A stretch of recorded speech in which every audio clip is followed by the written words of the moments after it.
great day to talk hockey with Grant McCagg on Habscast.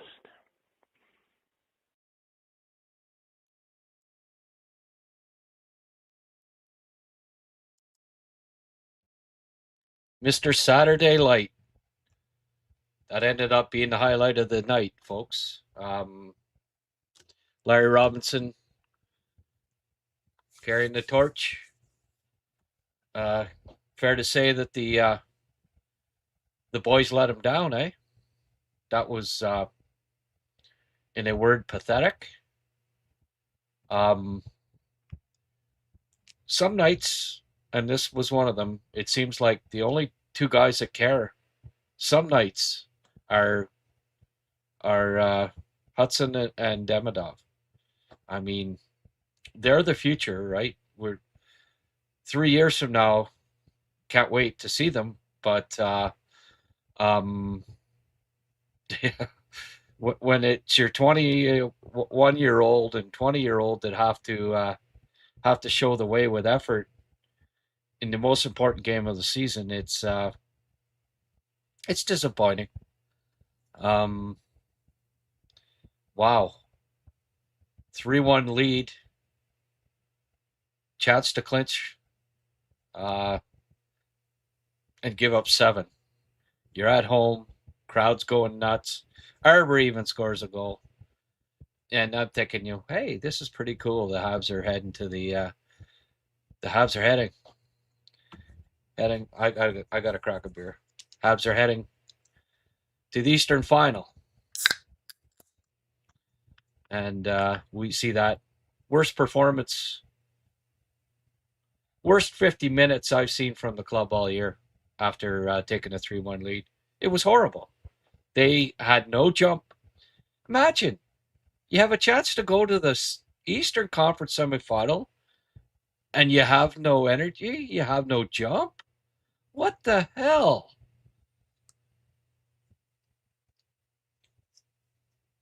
How can you not have any incentive? And Marty, you just had the worst period of the season, that second period. Not only does he not change any of the lines, for the third period, he doesn't do anything. Was this not like... There's something wrong with Slav right now. He's battling something. There's got to be, because he was horrible tonight. He was horseshit. Why do you keep him on the friggin' top line? Why did he not put Demidov up with Suzuki and Caulfield? Like, it's like coaching 101. Marty gets all this praise when it's going well. Great. But one of the worst coaches in the Habs in the last 30 years, Michel Therrien, had the wherewithal to have put Demidov up on that line in the third period. Like, it wasn't just the players that sucked. It was freaking Marty that sucked tonight. You just...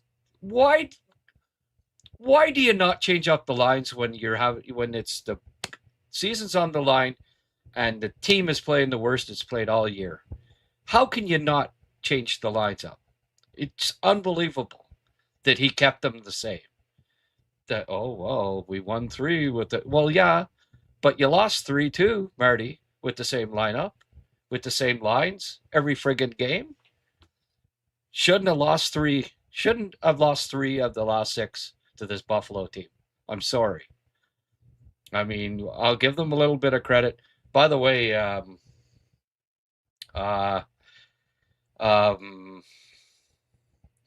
Blain drank like a bottle of rum and he's gone to bed. He said he'd be just swearing.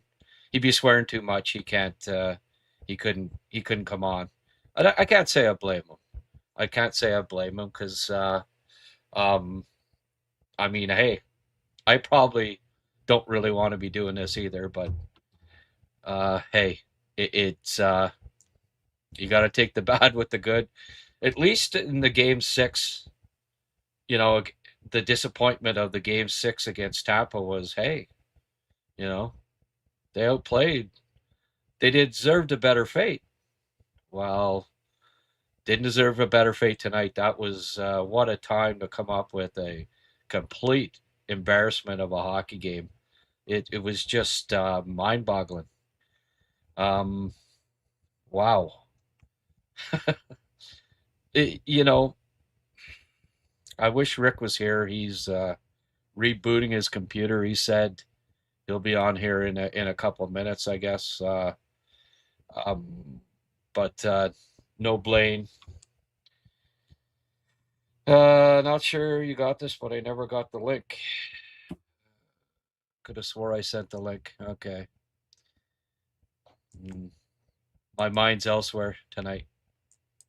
All right. I guess that's why Rick's not here. Fuck. What a disaster of a night. Just hang on a sec, folks. I copied the damn link and I didn't email it to him. There you go. All right, Rick should be here in a minute. This was the coolest part of the night right here, Mr. Saturday Light. But how do you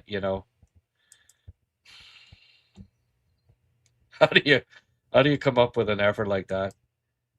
Let's have a quick look here. Carrier and Matheson -2. They might as well have been -6. The way they were playing tonight. Slav, same deal. God, here's Rick. 39% on faceoffs tonight. Like it's fitting that they had their worst faceoff night because they had the worst game of the playoffs by far. Hey Rick, wow, have you been a while since they laid an egg like that, eh? That was just how do you do that in game 6 to a chance to advance? Come up with your worst game of the friggin' season? Like seriously, 3-1. They were lucky to be up 3-1, and then it was just the last 50 minutes. I've never. They were horrible. They were just. It was embarrassing.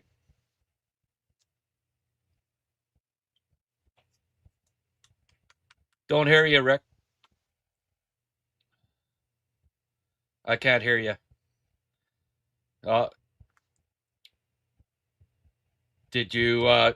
The microphone at the bottom, is it unmuted and all that stuff, Rick? Well, this isn't the first time Rick's had a mute problem.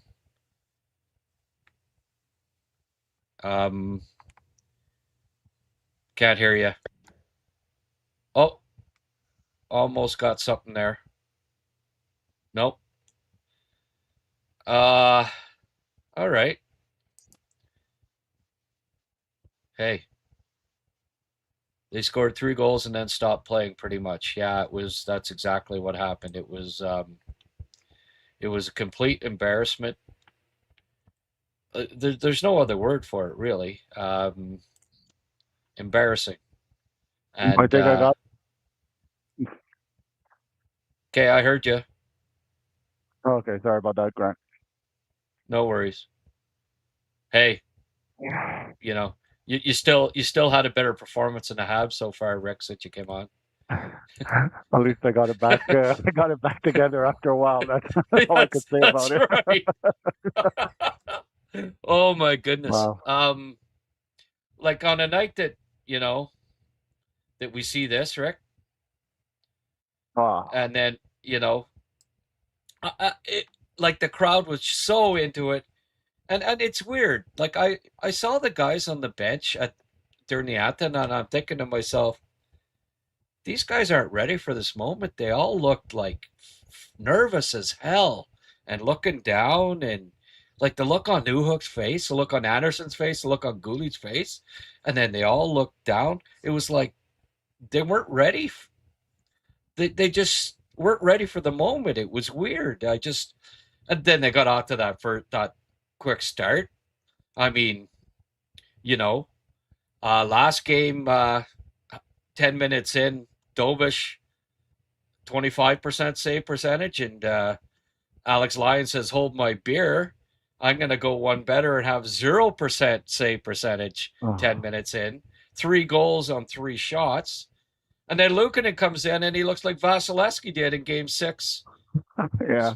You know, I did not, like 10 minutes into the Luukkonen being in nets, I did not think the Habs were going to score a goal. I just got that feeling. It's like, all of a sudden he's freaking Vasilevsky back there. And it looks great. But then also it was just the ice was completely tilted the other way.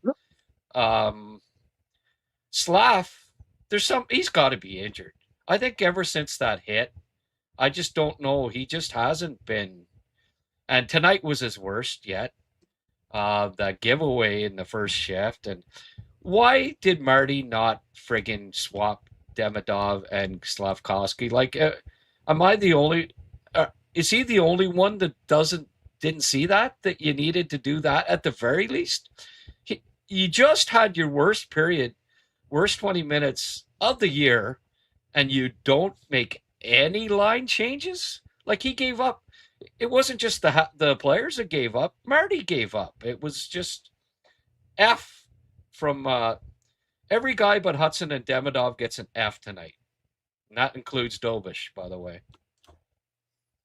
I have nothing to add, Grant. That's exactly it. I don't understand for the life of me why Marty couldn't even try for a few minutes, 10 minutes, change the lines for a little bit. See if you could just change again. You're stuck into that pattern of nothing's going well. Change it up. Get the guys out of their own heads. Make them take the game differently. Make them do different things that they're used to. Confuse, hopefully, a little bit of Buffalo. Can't do anything. I don't understand why you could not do it. Look, 10 minutes left in the game. Do something. Yeah. Just show them something. Nothing happened. And I couldn't understand that nobody could step up and have a big game tonight. Like, again, Hudson gave it all he had. Demidov was good. I can't blame Demidov at all, as you said. But nobody, like, I've seen so many of the Habs players look towards the referees frustrated, like, oh, look what he did. Look what he did. That's playoff hockey. They're not calling everything. Don't you know this by now? But Yeah. there was so much looking around like, whoa, what's this? What's that? Too bad. Like, suck it up and go. Come on. Yeah. It was just they took themselves right out of the game mentally. And I said to somebody, it's not a lack of effort in the sense that they were moving their feet, they were hustling, but they were just completely unfocused and just doing things that are useless all the time. I mean, Slavkovsky on that first shift, 3 major mistakes, I think, in 12 seconds lead to the goal. Yeah. I know. Not one, 3 of them. Yeah. And the defending on Darlene, like, come on, that was like pee-wee. You went for that, deked that, and then the clearing pass, of course, was crap. It looked just like Caulfield's clearing pass the previous game. Yeah. Like, get something on the damn thing. And no, why you did not break up the first line, I just befuddles me that they didn't. Demidov's been going. Put him with friggin' Suzuki, man. He scored 2 goals in the last, but they were playing with Suzuki on the power play. I know. Yeah. Like, he's still not getting passes from Evans and Newhook are playing fine, but they're still not clicking with Demidov. No. They're doing things on their own. So put somebody else with those 2 guys. Put Demidov to get Suzuki and Caulfield going, because let's face it, how many even strength points does Suzuki and Caulfield have in the playoffs? Like, not very many. Not much. Not too much. No. Especially Caulfield. So friggin' split it up, man. Didn't mind Doc and Bolduc. Texier, he's Mr. He reminds me a lot of Armia in that there's invisible Texier and then there's good Texier. Yeah. There doesn't seem to be anything in between. It's either invisible Texier or good Texier. And that's a good lately it's been more invisible Texier, change up the damn line. I know I've been saying it. Change up the roster. Bring in a spark. Like, if you're not going to change the lines during the game, at least change the friggin' roster a bit. Bring in some young guys. They're gonna be full of adrenaline, and at least they'll friggin' have some adrenaline. Everybody but Hudson and Demidov. It looked like they'd just been on a 7 games in 9-day road trip or something. Like, it just, Hudson just keeps going. Especially Hudson. Even in the last period, he's the only one that looked like he was even trying at one point, and it's just sad. In the game 6 to advance to the next round, you know what? Even if they win game 7 here, Rick, I now think Carolina's just sitting back, licking their chops. Like, I'm sorry, they're not ready. They're just too inconsistent, too young, yet to win 16 playoff games. Like, tonight was just it made it clear to me that as fun as this ride has been, Rick, I don't think even if they win Game 7, I can't see them being able to beat Carolina 4 times. Yeah, I got mixed feelings about going to the next round if they're gonna play like this, because Carolina's gonna destroy them, and I don't want to see them, go to the next round and just get killed. I'd rather just put an end to it now, and that's it, right? And I think that was a great point too before what you said, and I shared it a little bit today on social media. I am convinced that Slavkovsky does have an injury. I think it's the shoulder. I think it's the ribs. Something is not right. Even when he's playing the body, it's not harsh. It's kind of like a little. I'm going to lean into you a little bit to make it look good, but he's having trouble, and his shots are just lacking power. I think it's a shoulder. When he took that big hit, people talked about. People think he's playing with a concussion. I don't think he's playing with a concussion, because I don't think that's realistic. So many games. I think he got dinged on the shoulder when he took that hard hit, and it took something off him, because his shots are just not there. They're a lot harder than usual, and he's not. It's not working for him, and you could see it. And I wish they would have taken him off that line, maybe play him a little less while he's hurt, and then see if he could come back later. Because again, it wasn't working. Nothing was working. Even Nick Suzuki was, 99% of the time you could always count on Nick, and today he was a little bit. I didn't really hear his name too much today. It was frustrating. Some of the veterans just didn't have. Matheson was making some mistakes today, and Carrier. That was a tough duo. Matheson and Carrier tonight was. Oh, yeah. Every time they're on the ice, like I was like, oh God, here it goes. Yeah, I hear you. Dobson, he's not 100% either. Like, he's there. He's there, but I don't know.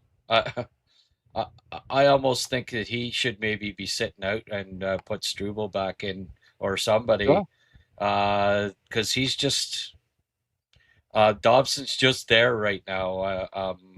He's not doing a lot. He's all right, but wow.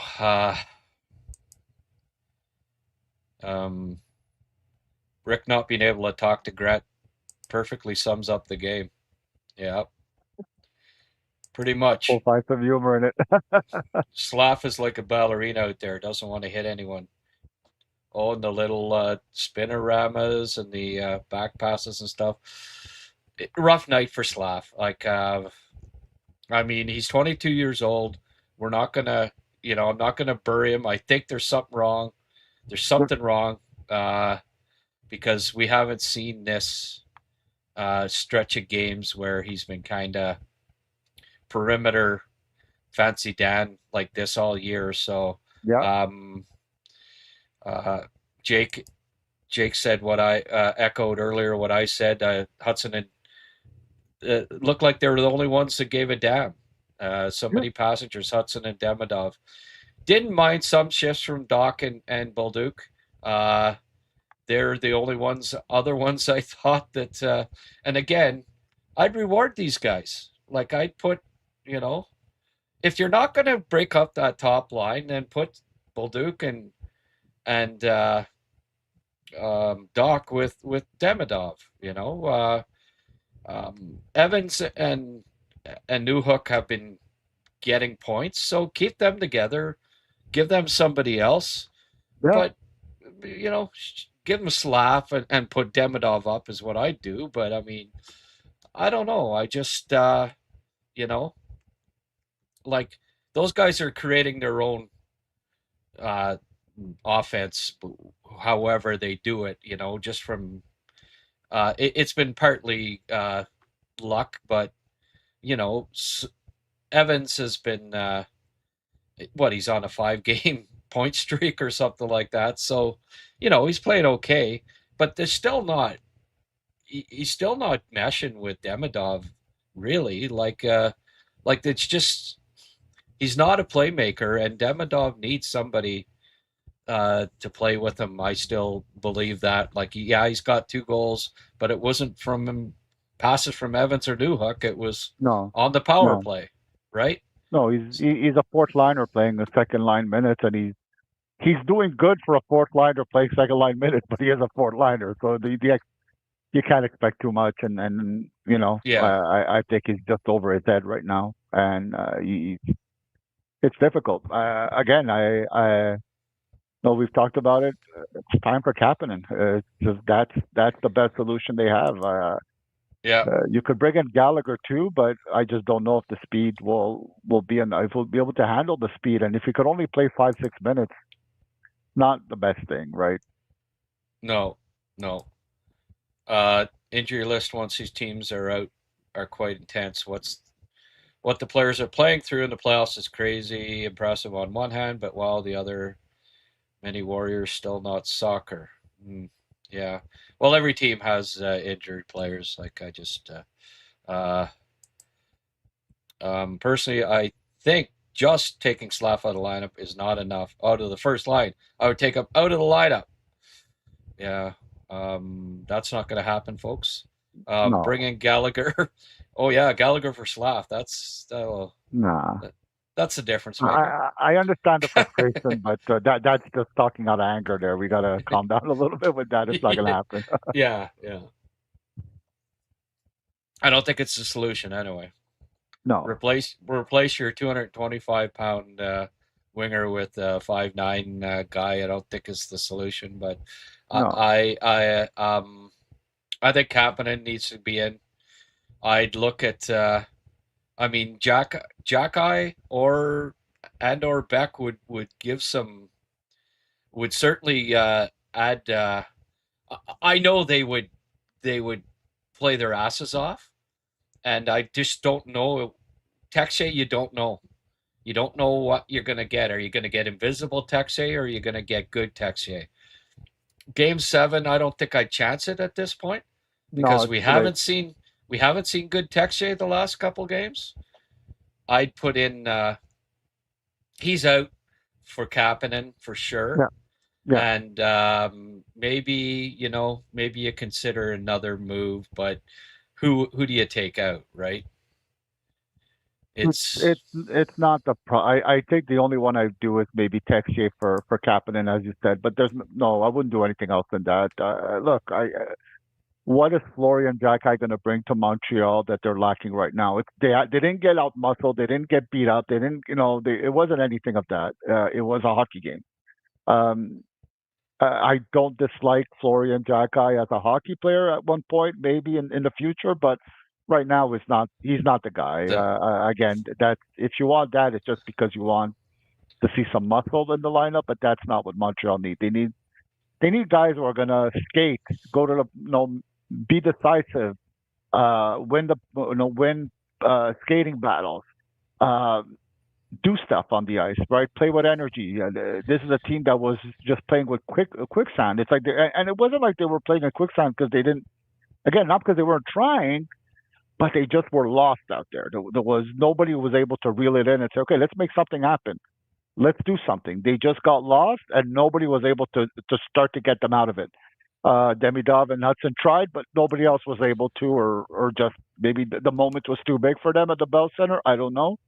The only good thing is that the next game is in Buffalo, and that reassures me. If it was in Montreal, I'd really panic. Um, I think because it's in Buffalo, they have a chance, but they shouldn't have put themselves in this position. That's the unfortunate part because if Dobson is hurt, we know that.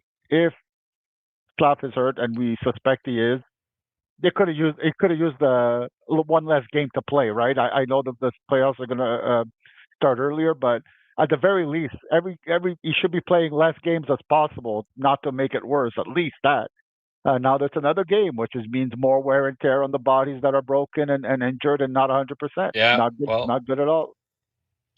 Marty did say how excited he was that they were playing a game 7 last series, and it looked like you know he was he wanted that again. He looked like he Oh, wanted that again tonight. Um, the Sabres did play good, but I think they were helped up by Montreal playing what could have been the worst game of the year at the worst time. I echoing what I said, Ken. Um, look, Buffalo, they're down 3-1. Their season's on the line, right? This is a team that in the second half of the season was the best in the NHL, yeah. and we got a glimpse of why that was. You know, when the chips were down, they played really well. They did. Like we can say Montreal played really poorly, but you got to give some of the credit to Buffalo because they played well, and They did. They did. they are now 6-1 on the road in the playoffs. You Wow. know, so it as disappointing as it is, I guess it shouldn't be a shock that they came back. It's just to be up 3-1 and then to give up 7 goals at home in a possible clinching game. I don't care how good the other team is. That's pathetic and disappointing. There's no doubt about that. Yeah, that's the exact description of it. It's just unfortunate. It sucks, and it shouldn't have happened. They should have been able to play a safe, mistake-free game. They didn't have to score much more than that. They had a two-goal lead. They should have been able to at least play some good defense and not give Buffalo so many opportunities. Boy, and they should have had some secondary scoring. I mean, no, it's one thing Buffalo did have is they were able to spread out their offense a little bit, and boy, oh boy, did Montreal not have that tonight. There was really that many. I mean, it wasn't great that many good shots on nets.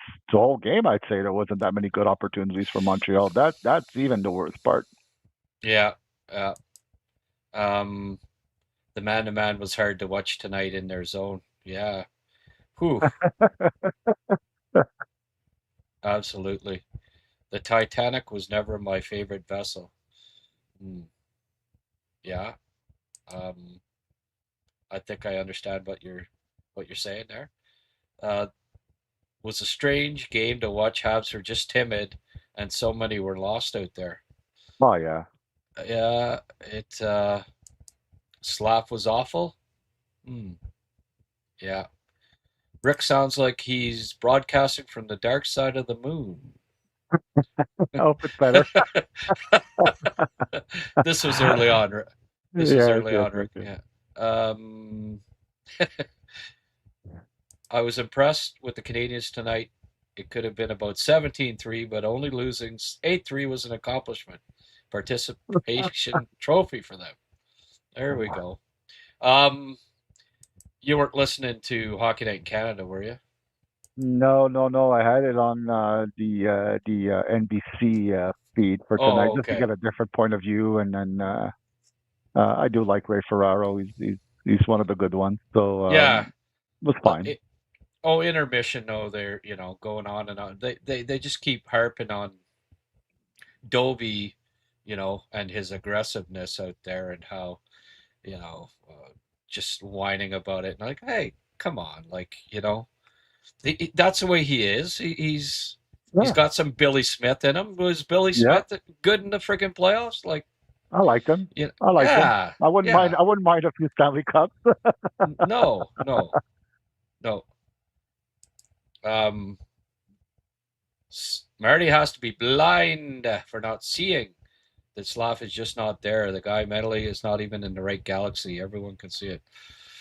Well, he, yeah, Slav was a little off tonight for sure. Yeah, And yeah.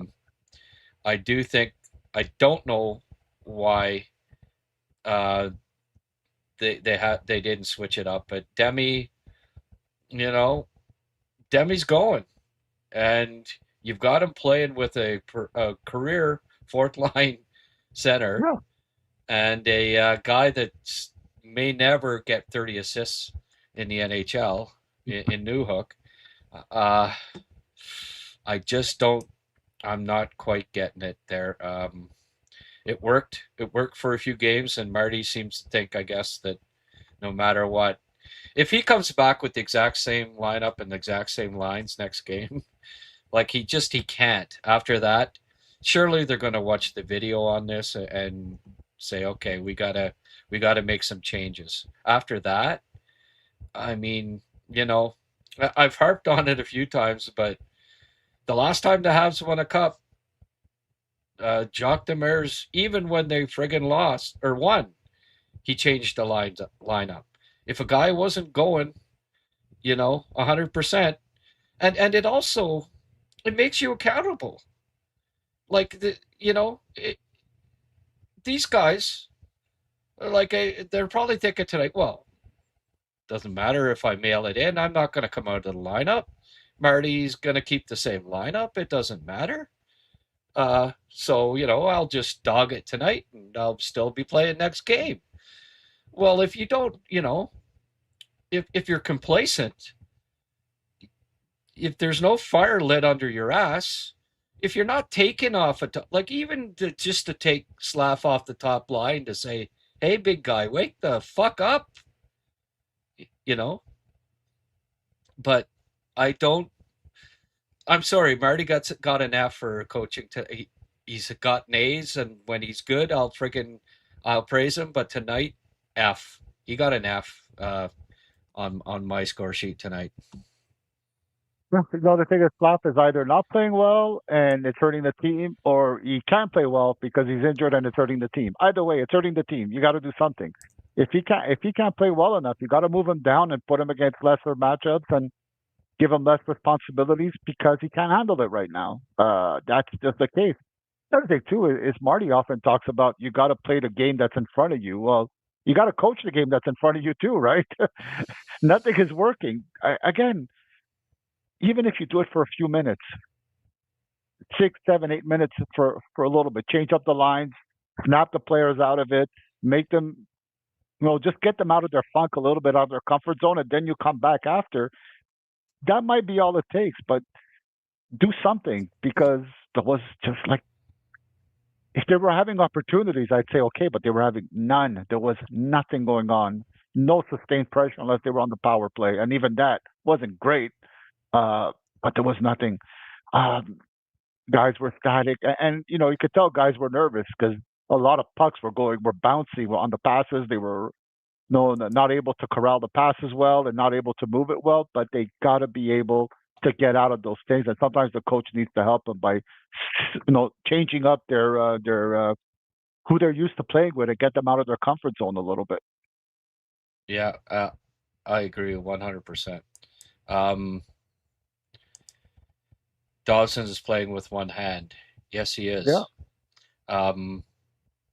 And I realize that, and I don't know if that is in response to what I was saying, like if that's an excuse for it, or the fact is that he's just not that effective right now, and with good reason, right? He is probably playing with one hand. He can't. That first game, he got a couple of shots off, but we haven't seen it since. No, Uh, and that's a tool. well, it's one of his tools for sure. And Yeah. how many shots has he blocked since he's been back? He was a shot block leader in the NHL. What did he get tonight? Just out of curiosity, one block shot.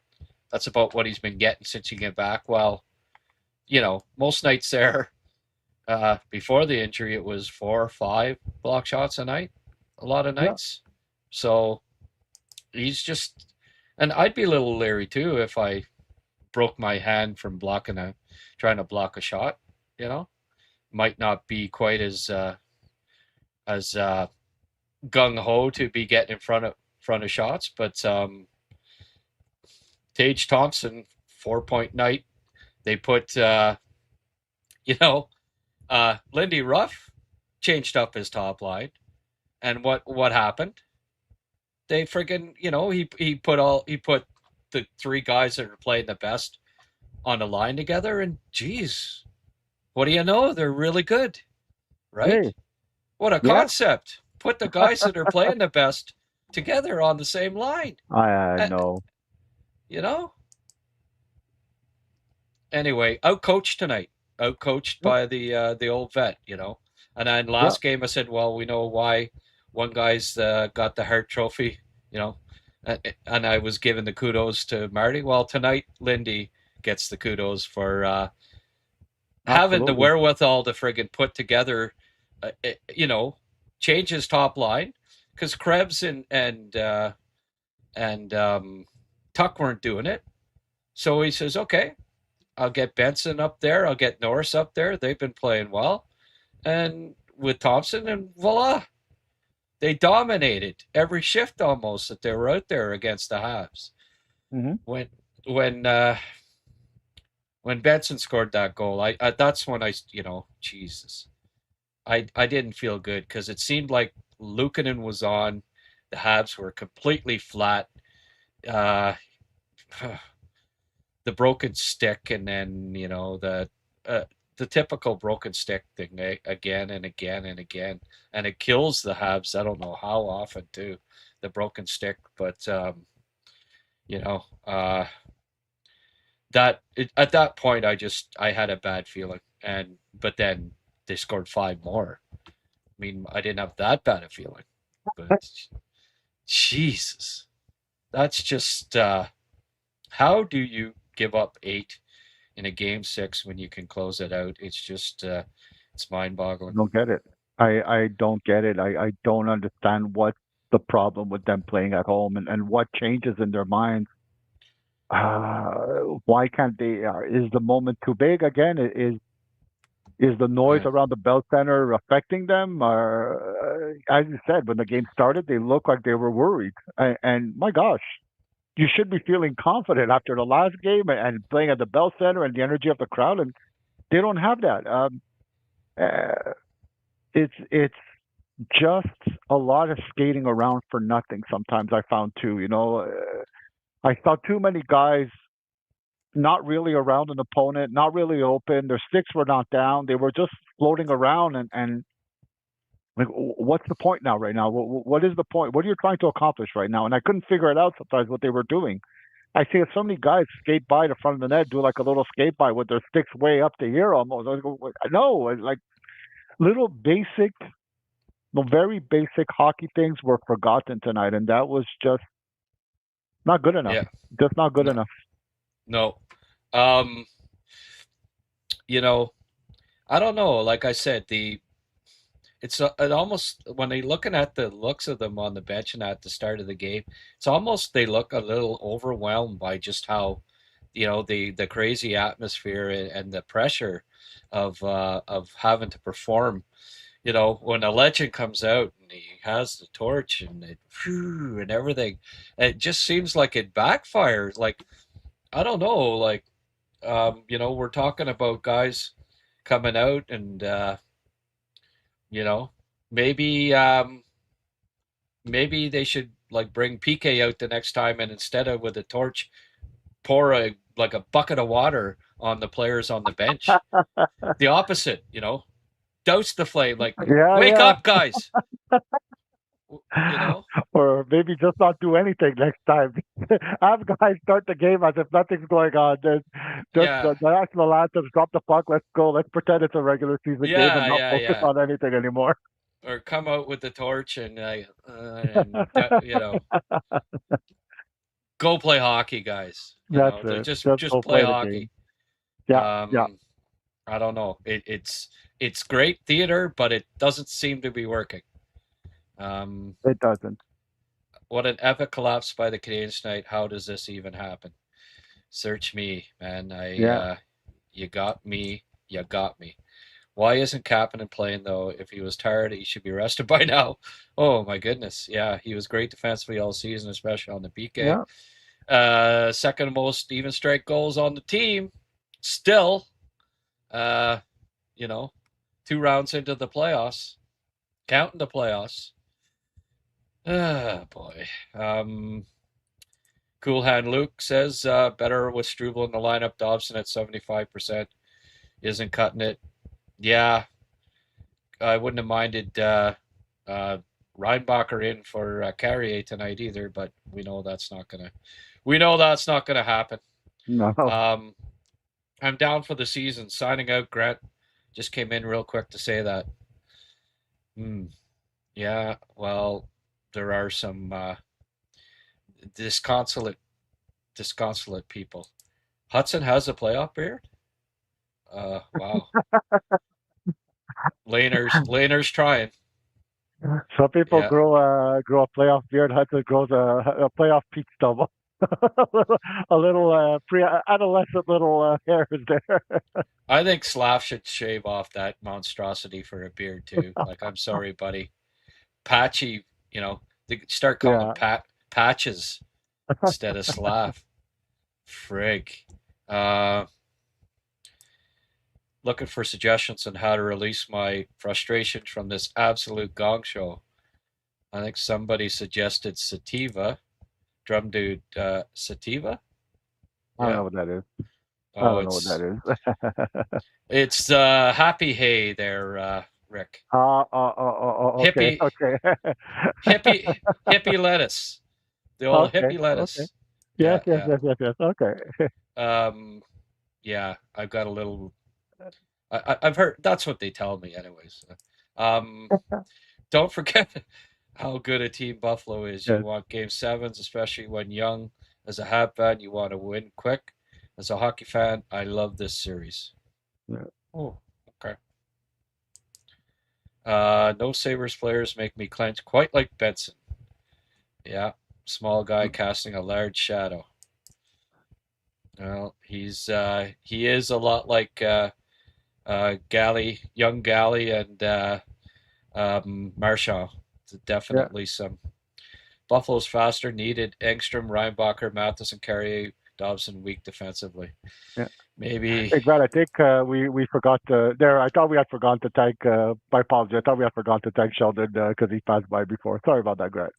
Yeah, I was just getting to it here. Excellent analysis, Grant and Rick. Thank you, Sheldon, and thank you for the tuning, my friend.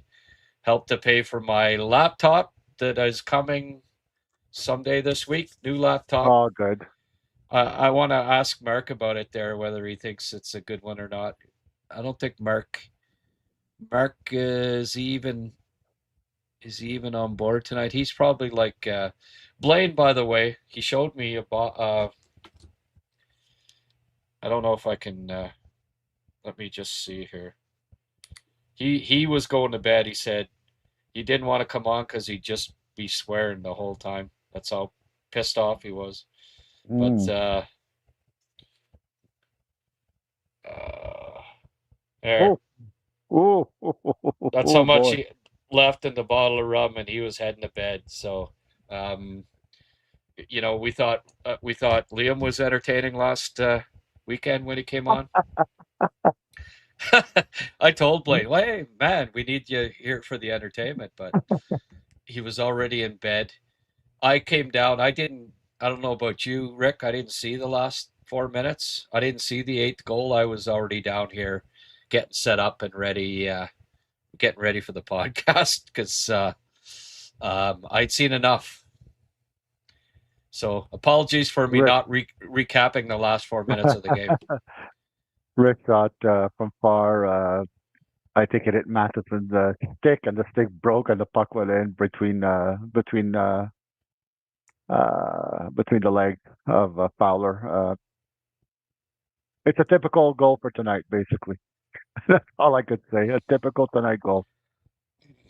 Yeah, Matheson's going to get a lot of heat. I don't. Soft attitude. He actually was the only one that was hard on Benson tonight. Yeah, He played him physically a few times. Matheson, there's too much good from Matheson to, you know, one game when you lose 8-3 to pinpoint one defenseman, you know, it was very much a friggin' team effort tonight. Trust me on that. Um, yeah, you know, I don't think you can just blame one or two defensemen. I think you got to blame a bunch of them. And like I say, something's wrong with Slav. I don't know, but only game four was close in score. How the series has been played, yeah, the quite exact opposite of the Tampa series.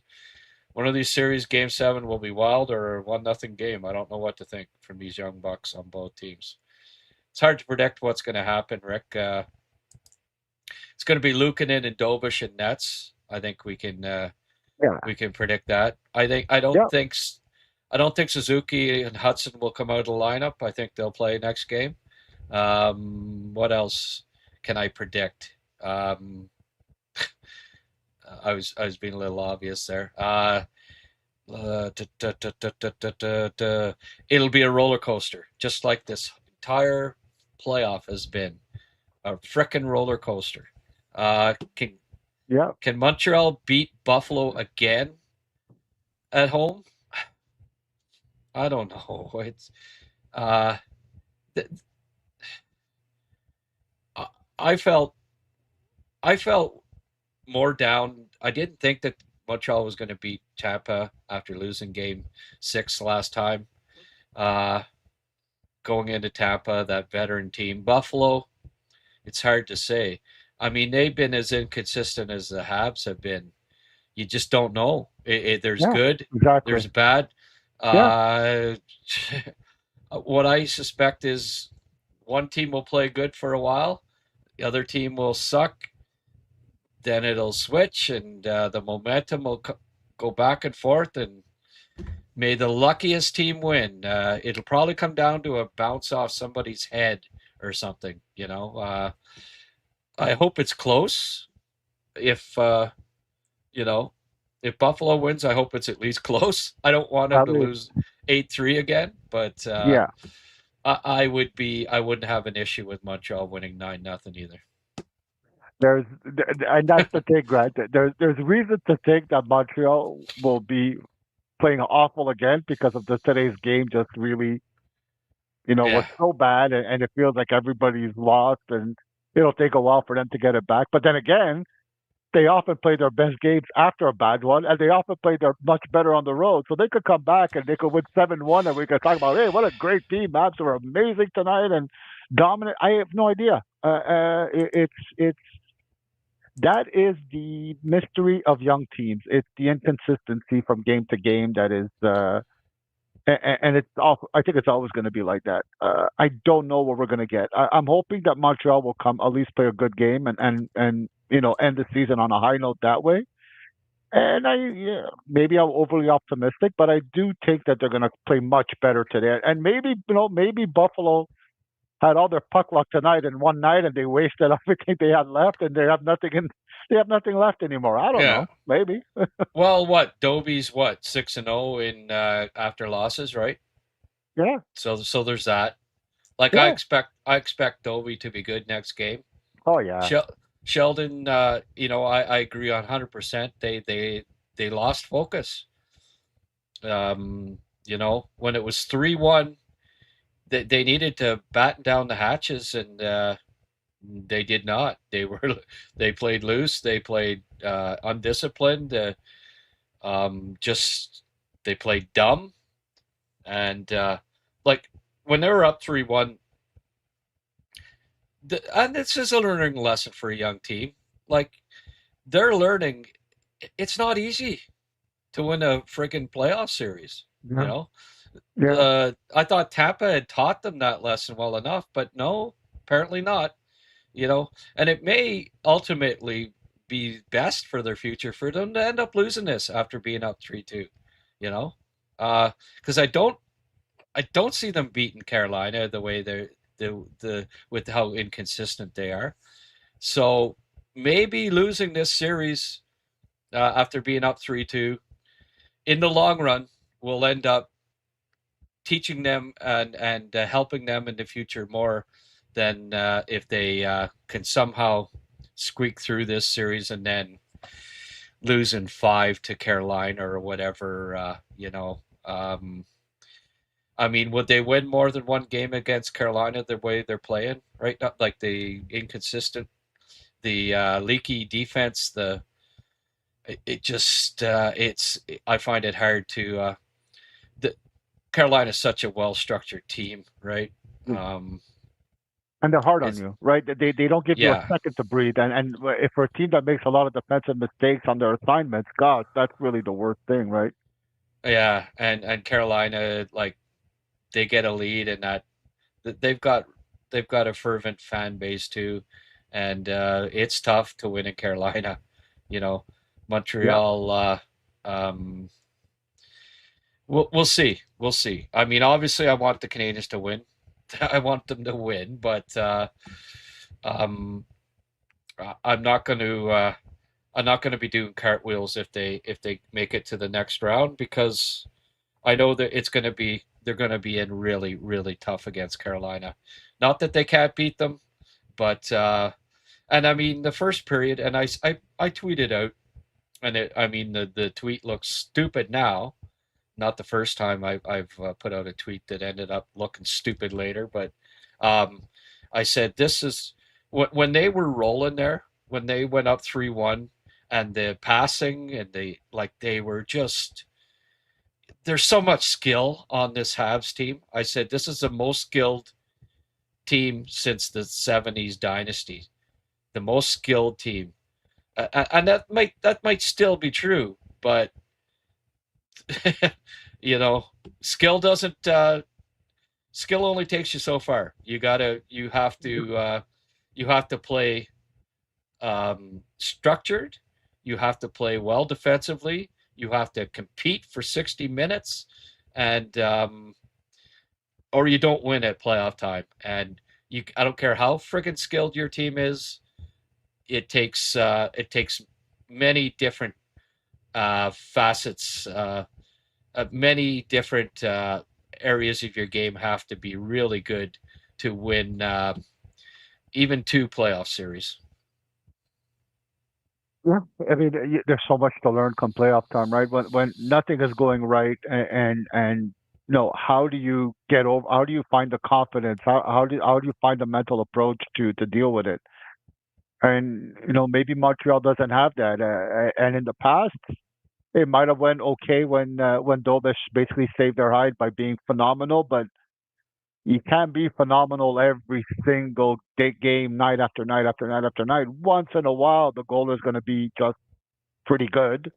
I don't think Dobish was awful tonight at all. I think he was good, basically, not, but just he wasn't to the point where he could steal that game for the Habs, and they can't expect him to. Now, what do you do on those situations? How do you handle it as a team? And I think some of them just didn't know. They just froze. So many of them just froze, I think. Yeah. Donnie, thank you for the $10, and I kind of agree with your statement too. By the way, Don, I wasn't blaming it on Larry. I was trying to, I was working up to my, you know, it was a precursor to my getting out the pail and dousing dousing them on the bench instead of bringing out the flame. But anyway, yeah, there was method to my madness. No, I love the tradition and they got to keep it up and all that. And it's not why they lost. I just Yeah. um, th- again the looks on the faces of it was weird. Like I'll get a clip of it from Instat and play it because it just New Hook looked like it just bewildered and then looking down and same with they all seemed like it was just overwhelming for them. It was Yeah. weird and you know um, we'll see. We've had a couple of we didn't get many trolls all year really. It's funny, eh? Come playoff time, and they only come in after the Habs lose. I And know. I know. like buzz off. I just, I ban them. Like, go. Uh, and it's Tampa fan now. Well, what? Go watch Tampa. You know, was Tampa playing tonight, or they were? Go watch the game tomorrow, or I guess they can't amuse themselves because Tampa's out, right? But Yeah, come on, yeah. to come on and start trolling. Come on. I love Martin when St. people come in. Sorry, I love when people come in from other fan bases, like somebody from Buffalo, and say, "No, Montreal sucks. They're horrible. What a joke of a team." And it's like, well, this game's going to seven. This playoff is going to 7 games. You can't Mm-hmm. beat a team that totally sucks. That's how good you are. Give No, your opponent credit. You'll look better that way. You know. yeah. Goggles Paisan, my Love buddy Goggles. Martin Saint Louis is a stubborn man. He won't make any changes. Seems that way. But after a loss like that, even Marty might have to concede that you want to bring in a fresh set of legs or two because they looked like they were skating in quicksand the Yeah. last 40 minutes. Oh Well, yeah. bring in guys that are fresh. Maybe they are getting a little tired here. They look like they were out Hmm. of gas. Well, you've got freaking 6, 7 black aces here. Utilize them. And good players, too. Yeah. Dawson with one hand was better than Matheson with two hands tonight. Yeah. Yeah, well, again, Matheson's got to be the fall ball. He's always the guy that if he doesn't have a great game, we have to blame Matheson. Yeah. Dobson's just not that being that effective right now. Right. You know, uh, Matheson. Well, we already know that you get the good and the bad with Mike Matheson. Um, not being out, and people, he got. Blame him for the high stick, and come on, like frig, you know. That was not a bad decision. That was just an accident. I can't blame him at all for Yeah, that. well, And frig, come on, no, you know.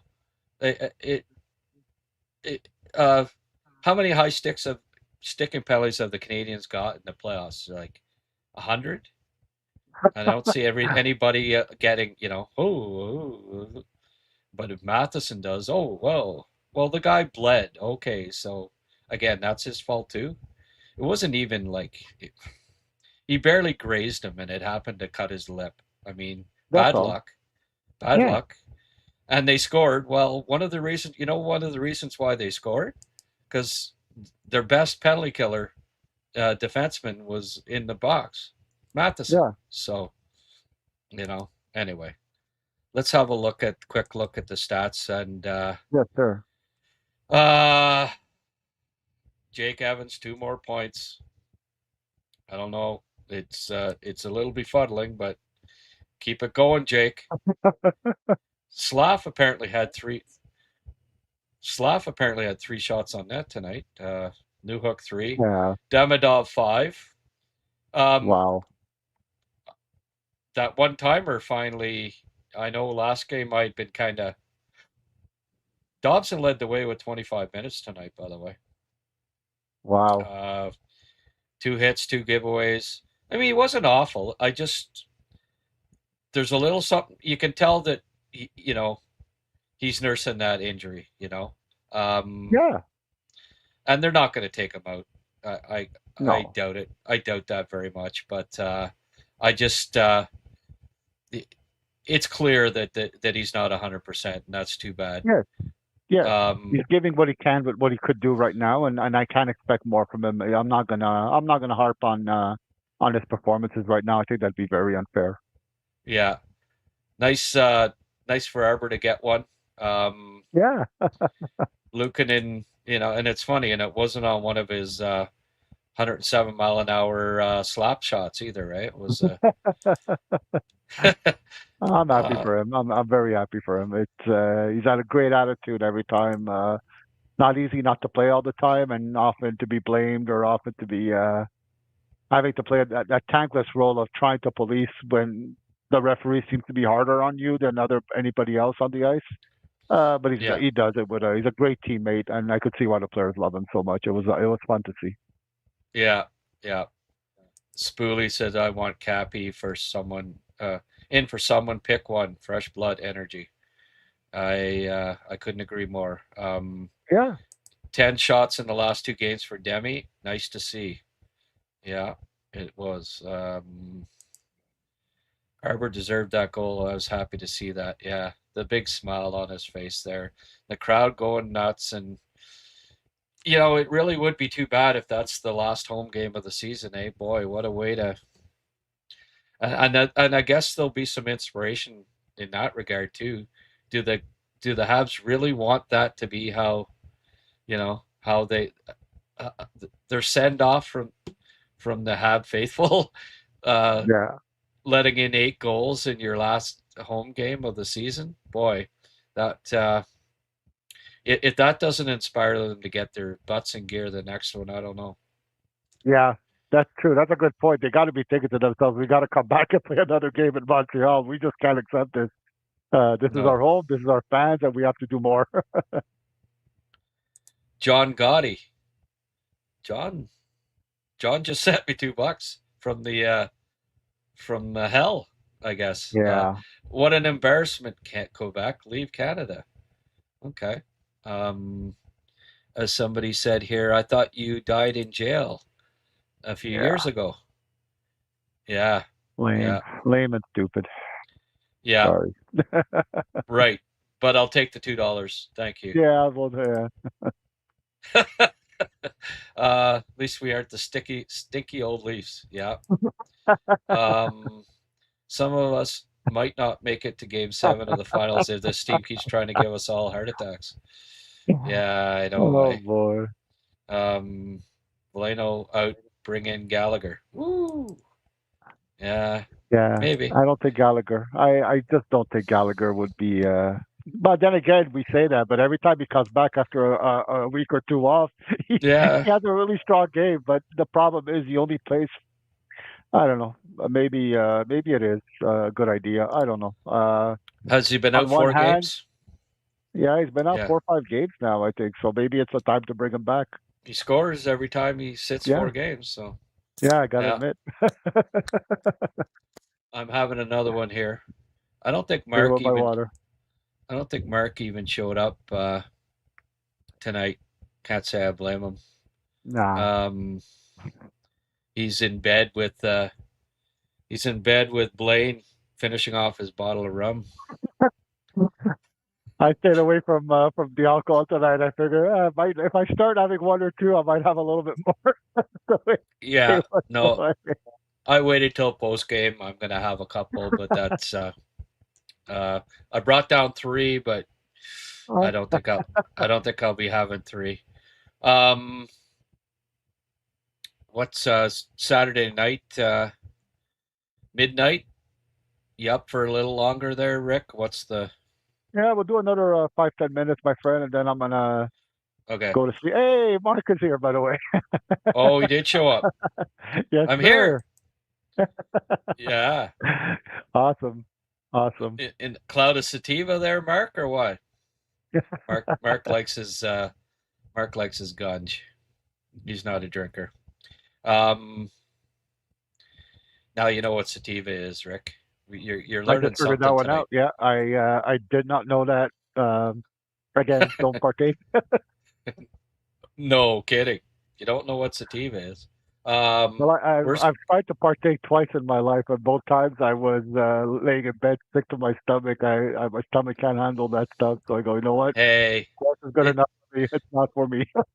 Hey, and I totally respect that. And it's usually that's the case. A guy, somebody tries it, and it's either they love it, or they get all paranoid, or they get sick to the stomach, or they want to jump off tall buildings, like in what was the name of that movie back in the 50s? I can't think of it now. I can't think of anything either. They get Yeah. high and they jump off buildings and eating glass and everything. It was a little over the top, but yeah, Okay. Okay. yeah. I did have a different reaction when I tried Scotch though for the first time. I said, okay, this might be my thing, my Scotch Yeah. whiskey. Oh, I did too. I did too. Oh, I It love that it stuff. it was. I was like you with the sativa. No, this Yeah. isn't. This is a one and done. This is a one and done.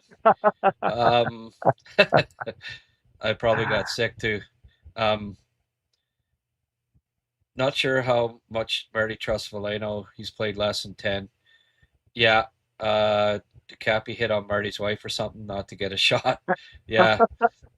Well, Valeno, that's 2 games now in a row he's been on and he sort of got high sticked, and then the puck came back, and you know, instead of doing the I've been hit thing, just freaking get your ass back, and but he didn't, and they scored, and uh what Valeno got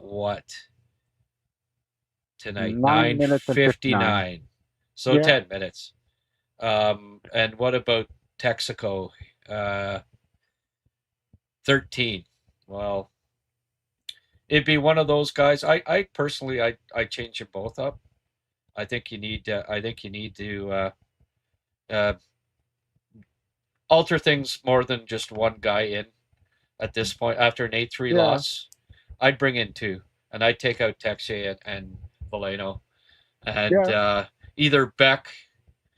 I might go Beck and Kapanen, and see if they can't spark things a bit, or Yeah. maybe even And Jacky. I know you. I know you don't. And I'm concerned about the pace of his game too, Rick. But remember, if you remember back to his first game that he played, mhm. like did he not, like, he had an assist in a fight, if I'm not mistaken, and Yeah. he like he was very noticeable, and running on adrenaline and throwing hits, and you know Yeah. it might not be a terrible idea That's a good point. to get a kid in there that's got, I mean, he's competitive as hell, right? And at playoff time, that sometimes can be a spark for a team. Um, I would consider bringing in Jacky and Kapanen. I really would. And maybe Beck and Kapanen. What, at the very least, Cappy. I think the Yeah. kid Definitely Cappy. the kid scored 22 goals, and he, for Yeah. the majority of the year, he was very good. So come on, like, give him back. And it looked like he was tired. Well, he's had you know what, 4, 3, and 6. He's had 9 games off, so No, he's ready. He's he's ready to ready. come back. Yeah, I like the idea of Beck, Grant, to be honest with you. And the reason I like the idea of Beck, and maybe put him more on the wing though, but not at center, but at the wing, is, I would give him the mandate. Go up and down your wing, play the body, and right. for God's sake, if you get a pass, don't start. If you get a puck on your stick, don't look for a pass. Drill it. You got a big heavy shot. Try to Yeah, get something going that way. Kind of get him to do that. Just focus on those things. That's all we want you to do right now. yeah, And if you could get some scoring opportunities that way, and with Kapanen too, more shots on net. Even if the goaltender plays a good game, you're at least getting momentum. And the Habs had no momentum whatsoever today, and that was one of the big problems. So maybe you do that. I just tell them, it's not even about scoring; it's about just getting pucks to the net and making Buffalo run around and work. yep. Drum dude, Reefer Madness. That was it. Yes, That sir. was the name of the movie. Oh, the movie. Oh, okay, Yeah, okay. yeah, Reefer Madness, and I've just seen clips of it, and it's hilarious.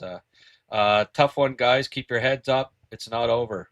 It's This not. is from It's not. Philadelphia. Our Philadelphia buddy Gregory, who you know, uh, one of the few non-Hab fans that isn't a troll, has never been a troll, and so He's a good one. He's a good one. he's welcome on here at all times.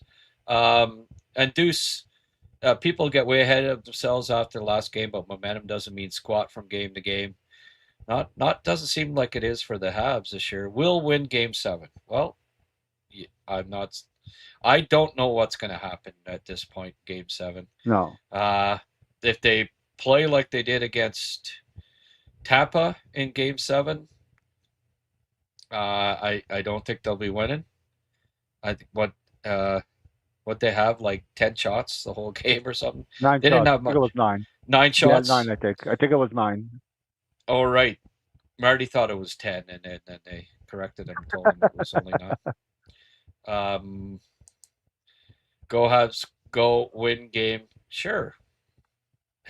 Sure. 48 hours of fireworks will be popping. Book your tickets to rally now. KK awaits. Yeah. Sitting Yeah. up in the press box with Cappy. Oh, Thanks. Finally a respectful fan of opposing team. sir. Yes, Yeah. sir. Yeah. All right. We do have a sorry, Greg. We do have a Sabres fan that just popped up, but he's being really respectful and actually came up with a good line. So a little bit of props there. We can play. Can we play Game 7 in Montreal instead? Yeah. Good one. Yeah. Well, and by the way, I'm a Sabres fan. Jack Quinn is an Ottawa Valley boy, and it Oh, yeah. was nice to see him finally score a goal. Yep. I wish he'd have done it in the last series instead of this one, but it was nice to see Quinner get off the schneid. Yeah. I'm a fan of Jack Quinn. Good Yes, sir. Ottawa Valley kid. So, hey, thanks for coming on and being respectful. Thank you. If you're respectful, you're always welcome. Fans of any team are welcome here. Just don't come on to troll, or you'll be gone. All right, Rick. Thank you so much you. for coming on. I'm gonna go see my mom tomorrow. I postponed it.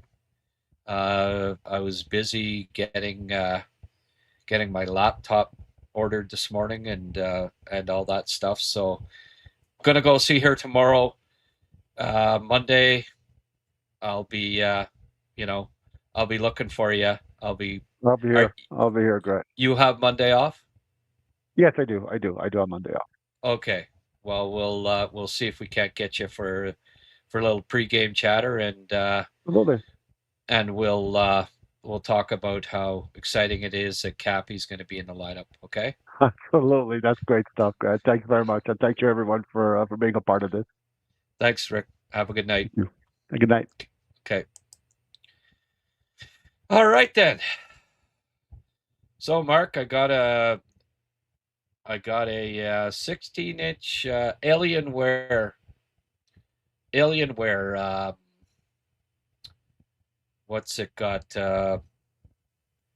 NVIDIA XT for something. I didn't get the 500, but anyway, it's a lot better than my Acer Aspire 5. So there'll be no more lag in the future here on the as I discovered that my fine laptop here that was fine for making draft guides, producing draft guides, and talking on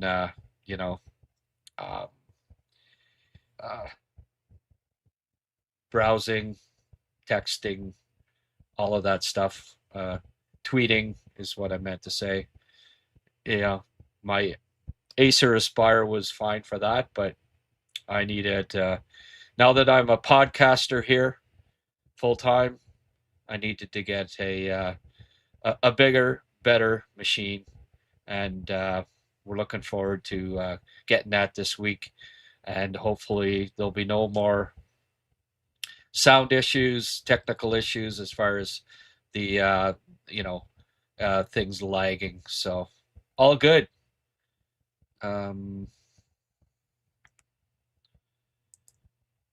Game 7 needs for the Habs to have their energy back.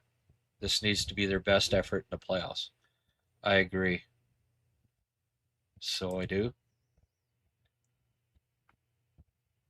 Let's just get to our sponsors here.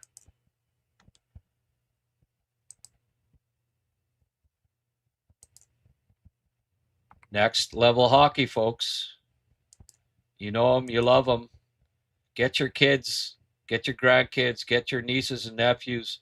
Tell your nieces and nephews, tell your brothers and sisters to get their kids in to Next Level Hockey this summer. Specialists in hockey development, trusted by NHL prospects, including the Black Ace himself, Owen Beck, who has gone there to help with his development. Whether you're looking to elevate your shooting, skating, stick handling, or overall game, NLH is here to take your game to the next level. Visit them at nextlevelhockey.com and follow their Instagram at nextlevelhockey_. You can see it there under the logo. For daily tips, posts, and updates, if you or someone you know have young aspiring hockey players who want to elevate their game, trust Next Level Hockey to guide them forward. Next Level Hockey, it's in the name. Also, Bonachère Caves, Eganville, Ontario, Eganville's finest. You'll find Caveman Chris there, and he came out of hibernation. He came out of the cave, and he's welcomed people to Bonachère Caves this weekend. They're officially open. If you got nothing to do tomorrow, you kind of trying to pass the time to maybe try to get over this Habs loss and waiting for the next game. BonachareCaves.com. Go check out their website. It's pretty funky. And hey, if you haven't booked, you actually don't book it. You just go. Check out their website at BonachareCaves.com. Give them a call if you got any questions, 613-628-2283. They do guided tours every 15 minutes throughout the day.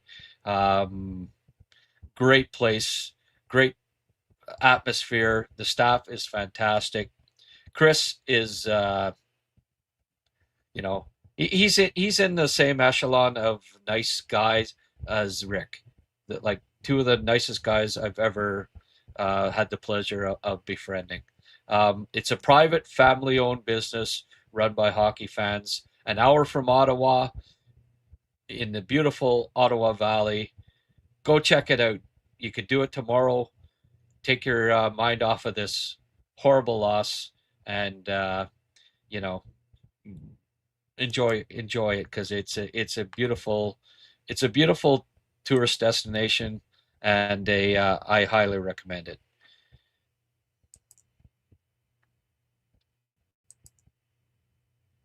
I'm just looking at the website here now. Go check it out, BonachareCaves.com. I have to add that little snippet to the bottom there. But you see Bonachère Caves, just Bonachère Caves. Google it, and first thing that comes up, the website. And it's pretty cool. Habs for Life. Yeah, the website is awesome. They have some music events. Oh yeah. Eganville's a great, if you like a small town, it's very much like a maritime village. They're just great people. Trust me, Eganville is really cool. You'll love it. Thank you. Have a great night, everyone. Appreciate the kind words, as always. Mark, that's the thing. I only got 16. It's probably why I got it at the price I did. There's only 16 gigabytes of RAM, but it's not soldered RAM. I can add, and I'm gonna get. You got a deal on RAM? I'm gonna get 32 or maybe even 64 if I can if I can handle the price tag and get it in there. It comes with 16. That's the one, but the price was right, and it's also a machine where you can add RAM to it. So I'm going to 16's not great. I mean, it's good enough, but I want to. I'm going to buy some more, either 32 or 64, and get it in there, and then I'll have a good fast run machine. 270 give or take for 32 gigs. It's $270. Yeah. All right. Yeah. Well, yeah. It's worth it, right? I should have, but I mean, my understanding is I can run that I can run 16. Like, it's not like I have a lot of other stuff going when the podcast's on, and I think 16 will do it, but I do plan on getting upgrading it to 32 as soon as I can scrape up the coin. Let's see here.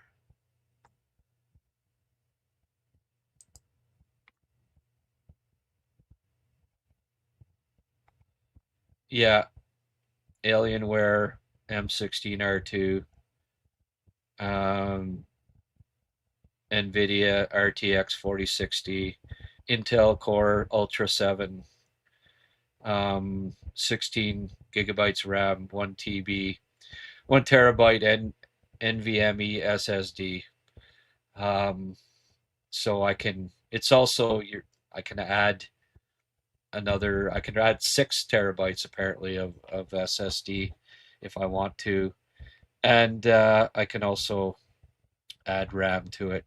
So that will be the plan. But I got it on a good price, and I'm happy. It's an upgrade. Uh, it's an upgrade, and yeah, I think 16 gigabytes of RAM will work. It's definitely an upgrade on the machine I have. So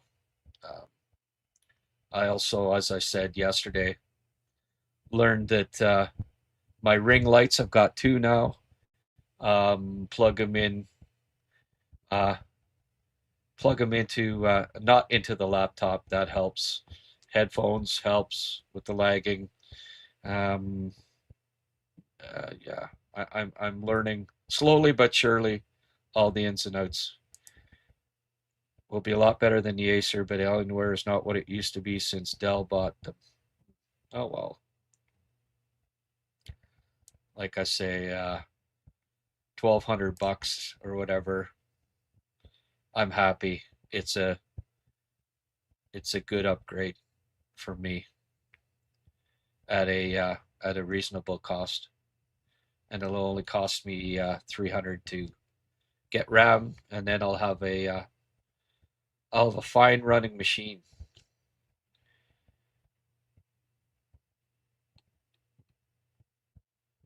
Maybe someday I can afford a $5,000 unit, but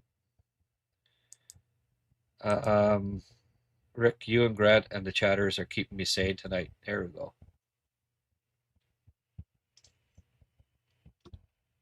Well,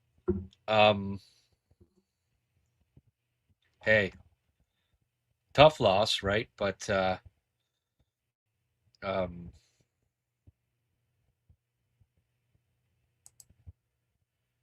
best way to go for most things is a custom built PC. That way you get everything you need. Yeah, yeah. I was a Mac guy for my publishing days, but I got tired of them. Oh, you know, you couldn't get software. Everything was pricey. Every accessory, nothing was compatible.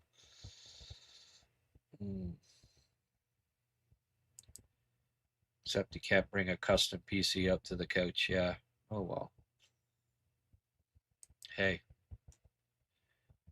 All right, computer nerds. Don't try to don't bring me down. I'm happy, okay? It's an upgrade on what I got, and it's gonna work.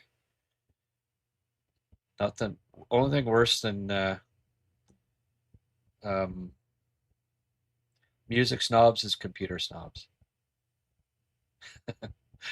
uh,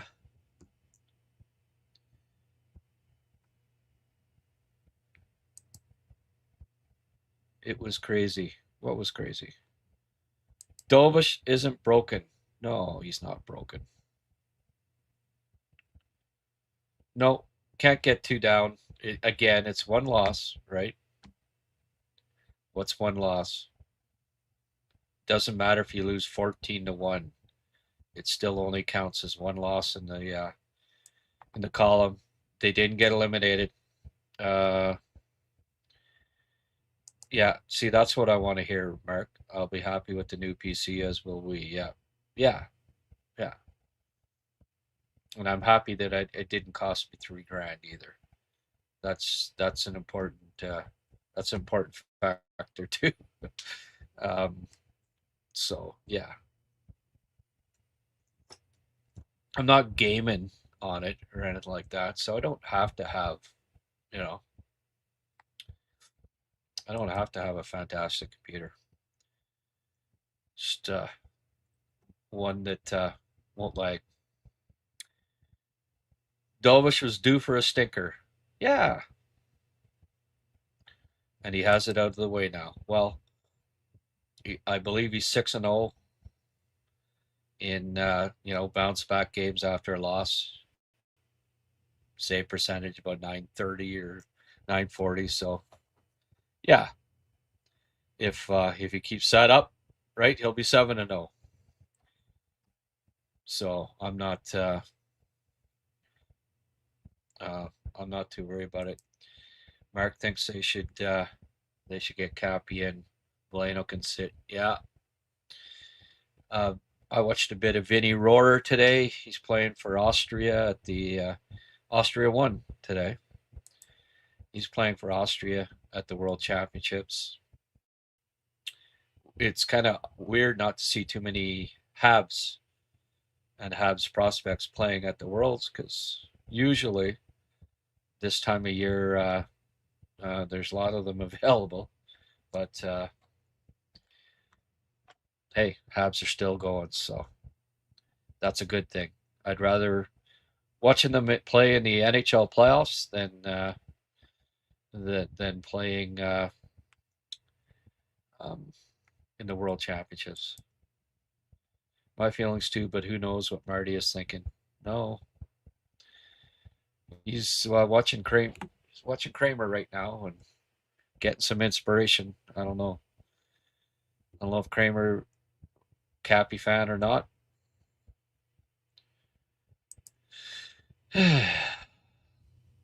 Hockey's the best. There's time for the Habs to reset and go in with a clean slate without pressure to disappoint your home crowd. I'm still surprised by what happened. Yeah. Me too, to a certain extent. Folks, hit that like button if you don't mind. That would be rather cool. I think we had a bigger crowd out for the pregame than the postgame, unfortunately. Can't say I really blame people, but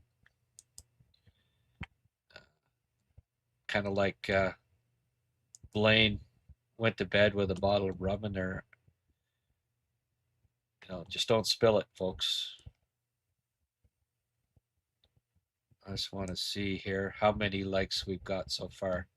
I'm gonna guess that it's not very high. 50s.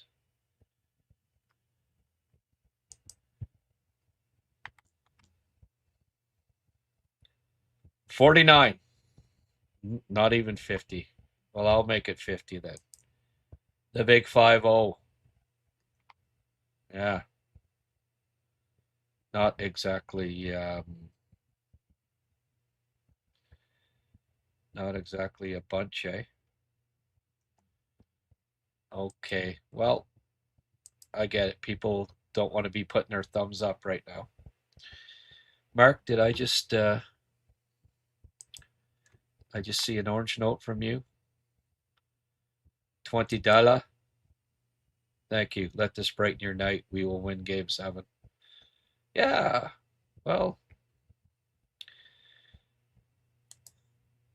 Ticats fan, what was your favorite Habs game 7 ever?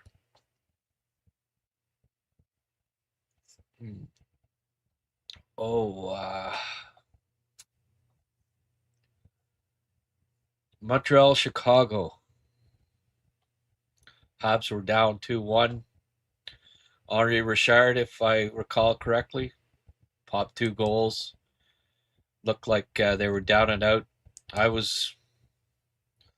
was not very old, and I got sent up for my bath, get ready for bed, and came back down.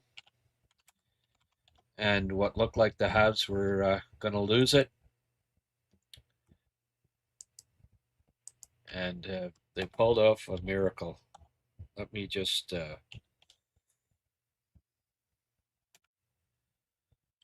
see if I can find that.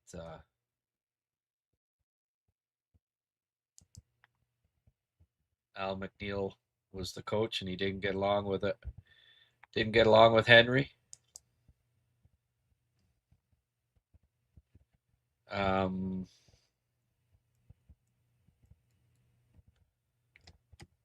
That was 1973, was it? 71 was Al McNeil, and 73, I think Henri scored, if I'm not mistaken. Oh, that was game 6. Okay. All right, game 7 and 71 was that was the one where they were losing, or no, they weren't losing. It was friggin' tied, and they scored late. I think Cornway scored, and ended up prevailing.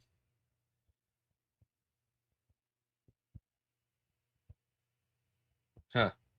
My memory's not very good on this, but I mean, I was 7 years old, so I think you can give me a break on that. But the game 7 in 71, beating Chicago 2-1, holding Bobby Hull in check. It was pretty thrilling, and of course, beating the Bruins, right? Was it 78 or 79 that they beat them?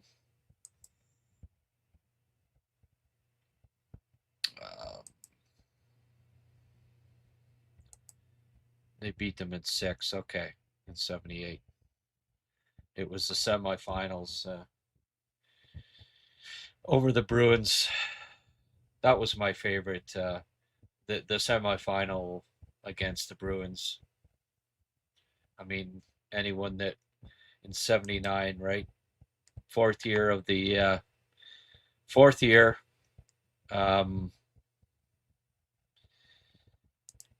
They were down late to the Bruins. Lafleur, they got the power play, and Lafleur scored on the pass from Lemaire, 1846 to tie it up, and then Yvan Lambert, of course, on a pass from Mario Tremblay. I got it etched in my memory. That was my all-time favorite game 7, without a doubt.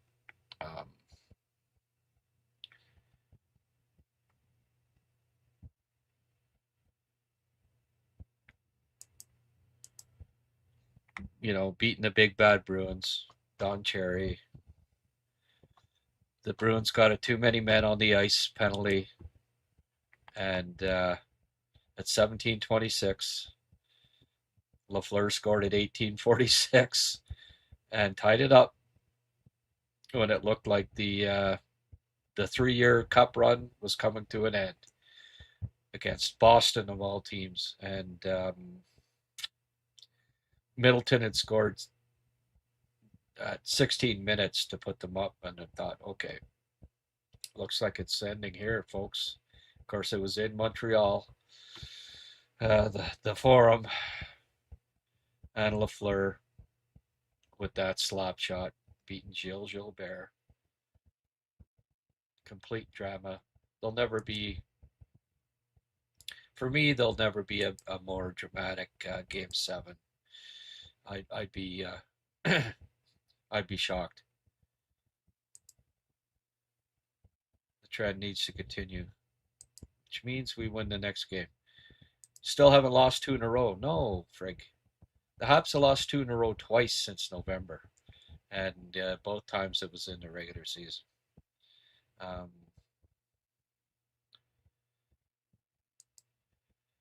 Remember, no team even play one game being that young. Habs have 7 wins. Let's embrace a moment. Oh, yeah. It's going to be a great experience for them. Playing 2, playing 2 Game 7s for the youngest team in the playoffs. Two Game 7s in the first 2 rounds. It's a character builder without a doubt. And to have to go in, and then the first one they had to go into Tampa. Now they got to go into Buffalo. Now their season's on the line too, right? They didn't have to win tonight, and I think that might have been in the back of their mind, but they have to win. They have to win Game 7 or they're out. So here's hoping that they're more motivated than they were tonight. If they play anything like they did tonight, season's over, folks. And if they do win, of course, I'll alter the feeling that I had tonight that Carolina is just going to steamroll over them. I'll get more optimistic about it. But certainly after watching that game tonight, it's difficult to envision them being able to be consistent enough to beat Carolina 4 times. But if they win, reset, and hope for the best. But if they do win, I have picked the Habs to win the last 2 series. It's a fairly good chance that I'll be picking Carolina to win wherever they play the next round. Habs have a better chance versus Carolina than the Sabres. Oh. Well, they match up okay. They beat them 3 straight times this year, if that means anything. Win or lose the next game, this has been a hell of a year. Future is so bright. Absolutely.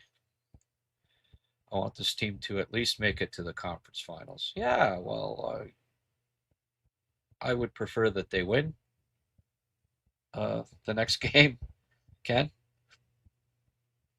But if they do end up losing, 2 Game 7s for this young group that didn't make any changes at the deadline, didn't add any vets, didn't add a Mike McCarron, who ended up having a very good playoff for Minnesota, didn't add a big veteran right D, and went with the guys that got him there and beat a Tampa team that they weren't supposed to beat, and may end up at the very least take a Buffalo team that they weren't expected to beat to a Game 7. So either way, really happy with. I'll sit back and be very very impressed with this year and with the future of this club, without a doubt. It's been a fantastic season. We're not a finished product. Enjoy the ride, however it adds up. Yeah, absolutely.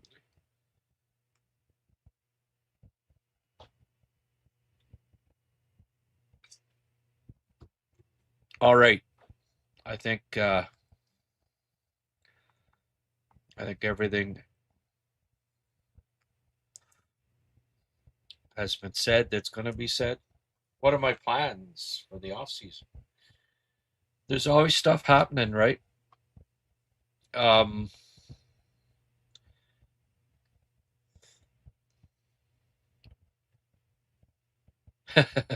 quit mailing it in. We're pro Hab. Don, you're a little surly tonight. Nobody's mailing it in. Hope they win. They don't. I'm fine with it too. Hey, they just lost 8-3 when they should have friggin' won. I'm pro Hab, but be realistic, Don. They may not win. I hate to break it to you. They may not win. And I'm fine with that. But friggin' cheering for them. Be disappointing if they don't win. That's for damn sure. What a nice memory. I got to look that one up. Yeah. Yeah. It's funny. I might have been the game before that Richard scored two. I seem to, my memory is a little fuzzy about the 71, but I could have swore that Henry scored 2 goals in a game that against Chicago that kind of sparked the team, but could be that my memory's a little foggy on that one. Maybe it was game 6. Let's just see here. No. Habs, yeah, Habs were down 3-2 going into the third period. Chicago was up 3-2 in the series. Habs scored 2 goals in the third period, tied up the series, and then won it 3-2 in Game 7. That was a dandy series. Hull and Makita at their peak. Habs had their hands full in that one.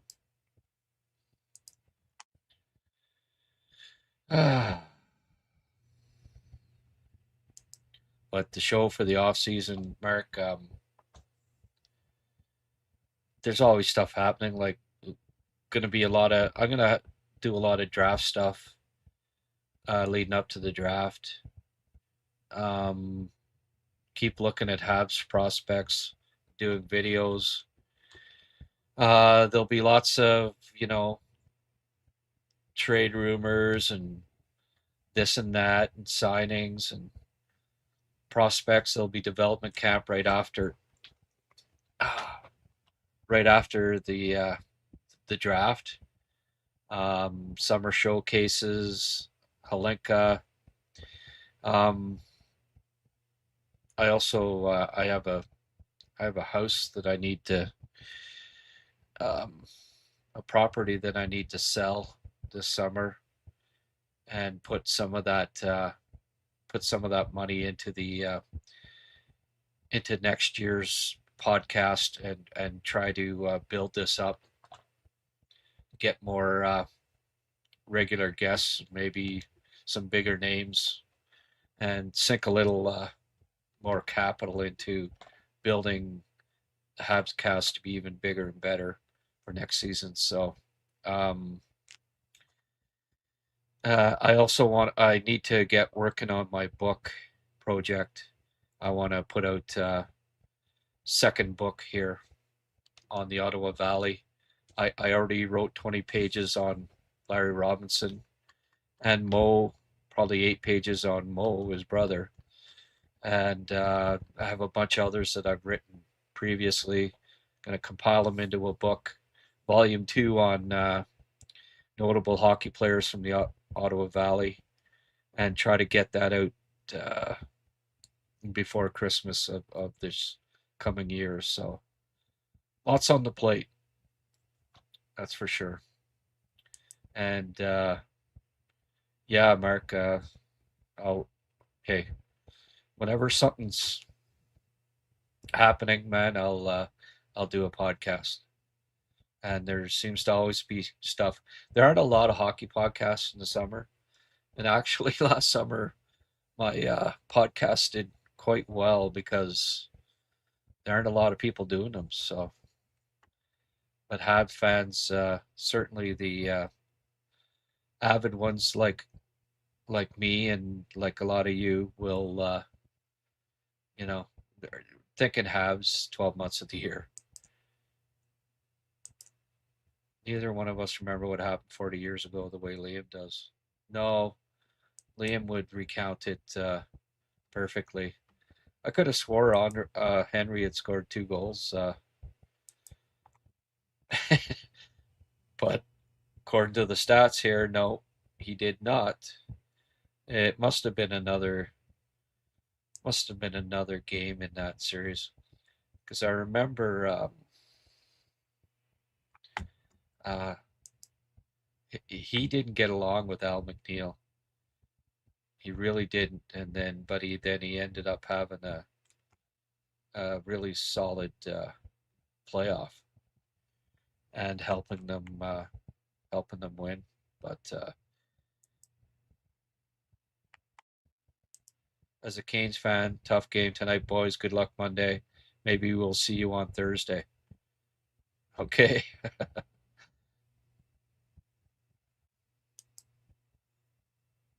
Vegas a snub to the media cost him a second round pick. That was hilarious. Yeah, and a $100,000 fine for Torts. They, I don't know. Did they start a GoFundMe page for Torts for that? Link it up with Chud the Builder and see if they can get 100 grand raised for him. Chud the Jailbird. Some crazy stuff happening in the States these days. Nothing like it in all the sport. Game 7. Cats and Rats podcast. No, there isn't. Yeah. Here's hoping Montreal's heading to Carolina on Wednesday. We'll see. Torts is a knucklehead. Yeah, pretty much. Like I don't get it. Like they're upset about McNabb getting a suspension, so don't talk to the media. Like since when does the media hand out suspensions? Like you you know you're punishing the wrong people there, the journalists. Like come on. And this is like Torts that every time he gets fired, what's he do? He becomes a media member, and then he turns around and shits on him all the time after. I don't like the hypocrisy from him. I don't Vegas. I just ever cheer for Vegas. Will never cheer for them. Excuse me. Do you guys think the refs will put the whistles away? Maybe. Maybe for Buffalo. Yeah. Mm. Anderson's penalty there was not very flagrant, was it? Jesus. Like some of the calls that they let go and then we're gonna call. Like it was bad enough that he gave up the frickin' puck, uh, then just barely frickin' touched the stick on him, and like didn't stop him from getting a great chance anyway. And no, gonna call a penalty on you. Sometimes it's a little frustrating. Did somebody? Did I miss a? Somebody did a membership thing, subscription. I think I may have missed that.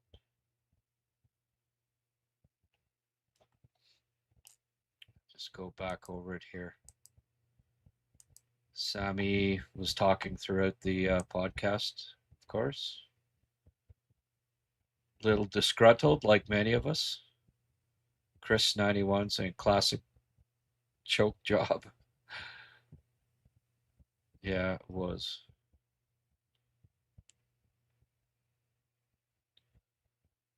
I think that's a good word for it. Choke job. They weren't ready for the moment, but you know what? They are a resilient bunch. They really are. And I would not be surprised if they bounce back and have a um, have a really solid effort, and hopefully they come out on top. There have been horrible calls all series on both sides. I agree, Grant. Obvious stuff not getting called. Yeah, I'm not. I'm certainly not going to blame the rest for the Habs not having won the series by now. It's gone both ways for sure. Uh, you know, Dave Jackson makes a good point. It's not easy. It's not easy refereeing the NHL, especially playoff time. It's freaking fast, and you do miss things. You hope that they don't miss too many things. You know, and I'll never subscribe to the theory that it's fixed in any way. You know, just like journalists, uh, you know, journalists and referees are have similar jobs in a lot of ways. So I can relate to referees, and I also did ref for a few years, and you just want to get it right, just like you want to get a story right. You want to, you know, one of the biggest classes I had in journalism was ethics, accuracy. It's one of like maybe the most important thing for a journalist is try to be accurate. Be accurate, and you know, don't don't make mistakes. Be accurate. Be thorough. And the refs are the same way. They try to always make the right call, and they're human. They make mistakes. They screw up, just like players on the ice. And as frustrating as it can be, you also, you know, I'm able to put myself in their shoes to a certain degree because my job, you know, for the majority of my uh, career has been as a similar in some respects to a ref. You know, journalists they get piled on a lot too, right? You're in the public eye, just like a referee. If you do make a mistake, you certainly hear about it, and you know it's there, right there in front of you. It's right there in print or on a video or right on audio. So anyway, as frustrating as the refereeing can be at times, I do think that they are doing the best they can. Unfortunately, it their mistakes are right there, and there's replays too. You know, look at this mistake. Look at it. Here it is again. Here's another replay of it. It can be a thankless job. It really can. If you want to be a winner, you have to be resilient. Yeah, and again, this is a really fair test for them.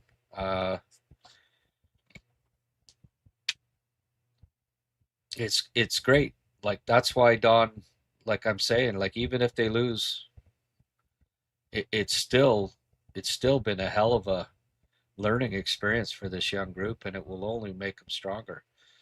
Even losing uh, Game 7 will be a good thing for their future. But damn right, Don, believe me, I'm gonna be really uh, not very happy if they lose. I want them to win. Um, and I'm on the record saying before tonight's game that I think they can give Carolina a run.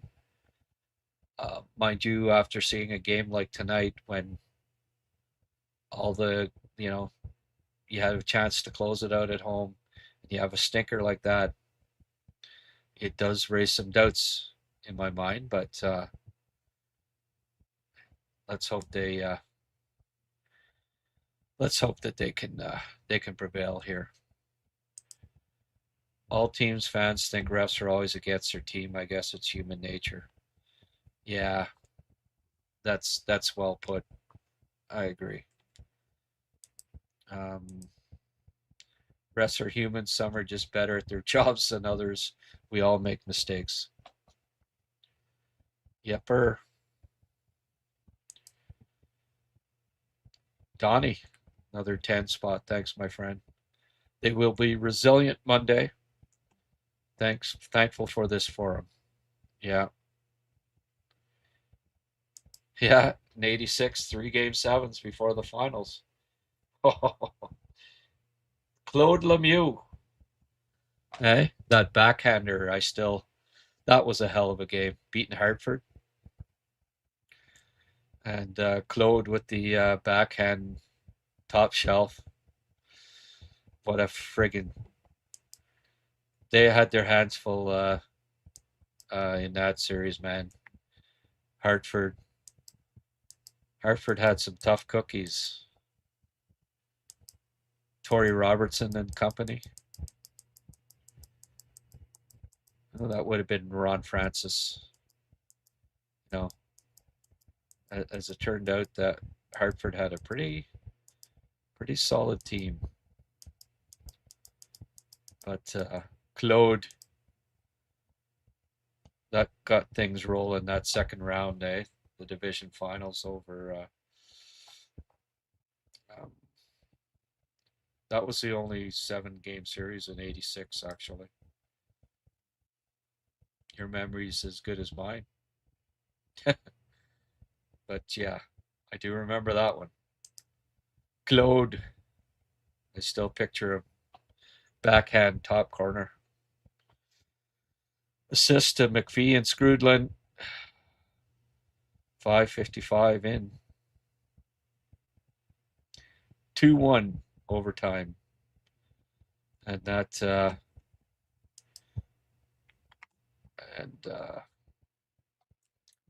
Calgary beat Edmonton, if you'll recall, in the second round. Steve Smith hitting it off Grant McCagg. And that's when, I was excited that they beat Hartford, but I still didn't have any Stanley Cup aspirations until Edmonton got beat by Calgary. And I thought, oh, there's a chance here.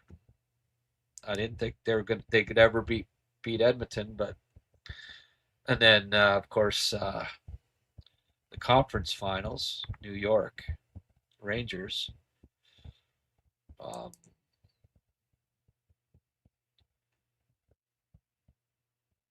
They had beaten Washington in the who were I believe were the regular season champs that year. Let me just double check. The Rangers had 78 points. They were 36-38. Finished fourth in the Patrick. Had no business even being in the playoffs. And then they ended up beating Philly and Washington. Washington, yeah, second overall in the NHL. Patrick Division, 107 points. Philly was even better, and the Rangers somehow knocked off Philly and Washington. So the Habs kind of lucked out having to play the Rangers in the conference finals and beat them in 5, actually.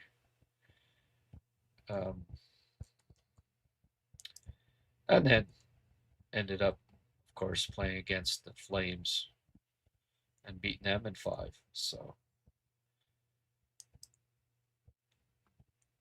the only close series with that year was the Hartford one, as it turned out.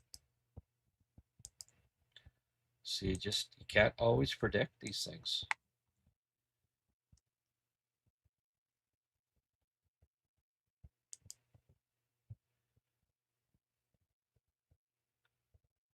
The makeup calls, Ken, I get you. Yeah.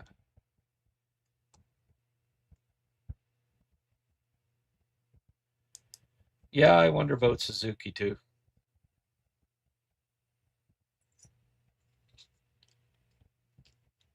I'm not sure.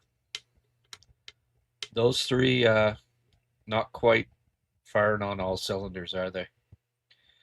It's his turn to match Thompson's 4-point night tonight with his with a 4-pointer. That'd be nice, eh? 86 was an exciting ride. Yeah, it was. We bounced back after every loss. I know it looks grim, but we already won a game 7. We can win another, or maybe I'm just drunk. Little from column A, little from column B.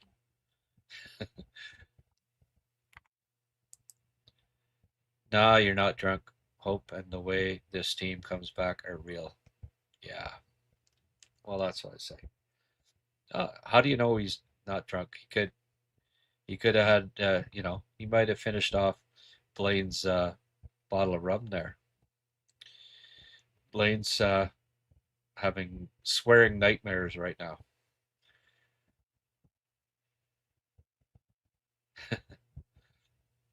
Yeah, and I dropped an F bomb every now and then.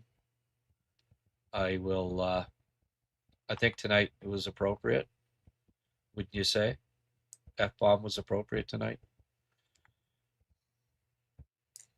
I'd say so.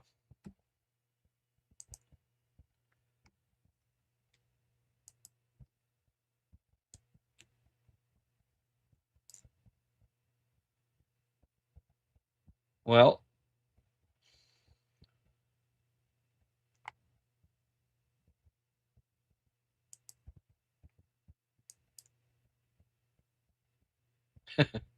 why is this taking a path of loss? Zeffel hasn't been in. Maybe he's drunk. You think? Yeah. Drunk himself blind to the sound of old T Rex, probably. After a loss like that one. Hey, it's tough. It's a tough one, but it all only counts as one loss, right? Thank goodness. Like until they start saying, okay, you lose 8-3. Oh, it was Mark that did a member for 6 months thing. Okay. Sorry, not sure why I missed that, Mark, but I mean, it was like 2 hours ago or an hour ago. All right, thank you. Member for 6 months. Good stuff. I do have one more beer here, but it's 1 a.m. We still got a decent. We have 88 people still still hanging in here, but I don't think I'm gonna crack it. Better wrap this up. 2-hour show. You're right, Grant. Sometimes a 1-goal loss is worse That way the team doesn't think there's anything wrong for the next game. Well, I hope Marty gets the video tape out, and I hope he makes a couple lineup changes. Like, you can't be happy with that, right? 2 out of the last 3, you can't be happy. So it's time to make some changes. Show the boys some video. Say, hey, we got to tighten things up here, guys. You know, got to stay focused for 60 minutes. Next game, they need to be focused for 60 minutes or 80 or whatever it ends up being. Can't be happy without Cappy. Yeah, well,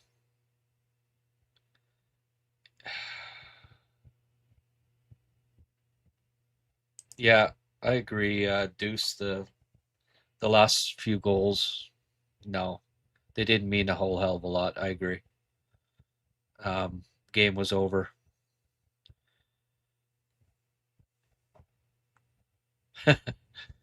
Yeah. Get Fowler a little bit of work in there. Get the rookie goalie in for a bit of playoff experience. Not a bad thing.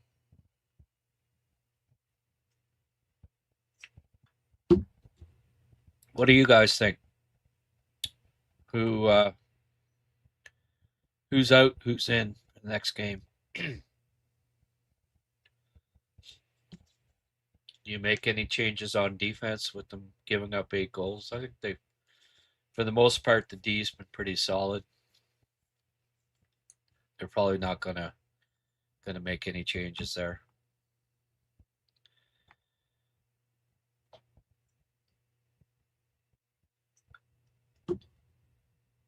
This beer isn't going down very good. I'm not gonna crack the third one, folks. I'm gonna call it a night on.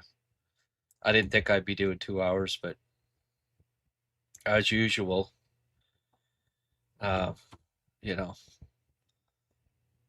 just as I may have, Rick and I may have helped you folks step away from the cliff a little bit. I think the same can be said on my end. It's a pretty sane community we have here. So I would swap Polino and get Cappy in. That's all. Yeah. I don't know. I'd consider Jacky or Beck for Texay too. I'd do the double after a game like that. Get 2 guys in, but maybe that's just me. Cappy should be in, but don't think it's going to happen. We'll live and die with the current lineup. I don't know. After an 8-3 loss,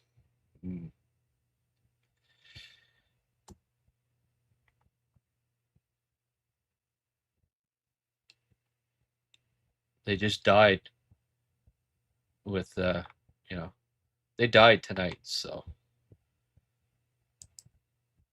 we need a hero, Grant, or heroes for Game 7. Yeah.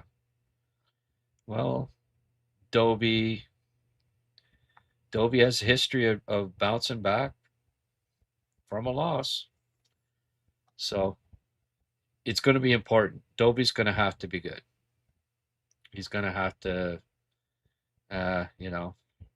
not give up a goal in the first minute. Not saying that it's on him, but the team can't give up a goal in the first friggin' minute tonight. Lindy pushed the right buttons tonight. Yeah, he did. I can't disagree with that. Yeah.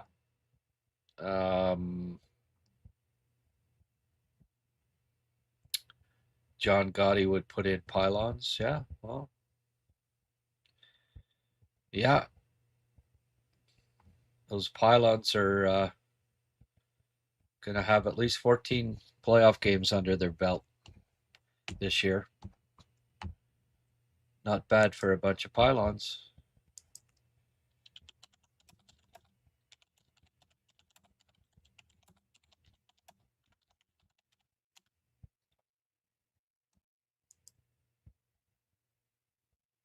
"14 games. Makes me wonder, when's the last time the Toronto Maple Leafs played 14 games in a playoff seat?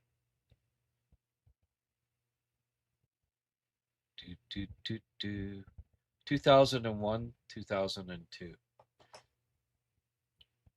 24 years since the Leafs have played 14 games, at least 14 games in a playoff round.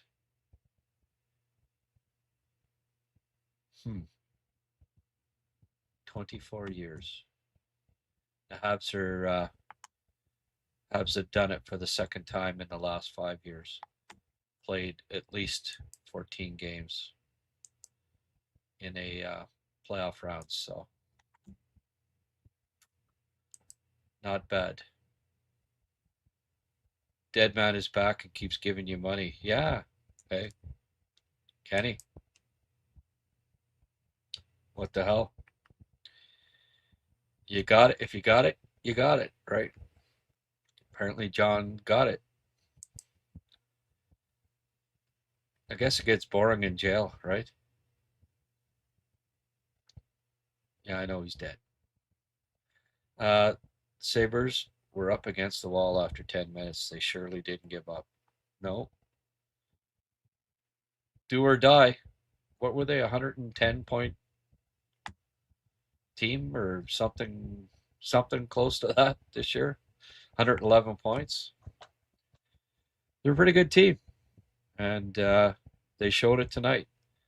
They showed they were ready to pack it in, going back to Buffalo for at least one more game. If Buffalo wins this series, you know what? I'm going to root for them against Carolina.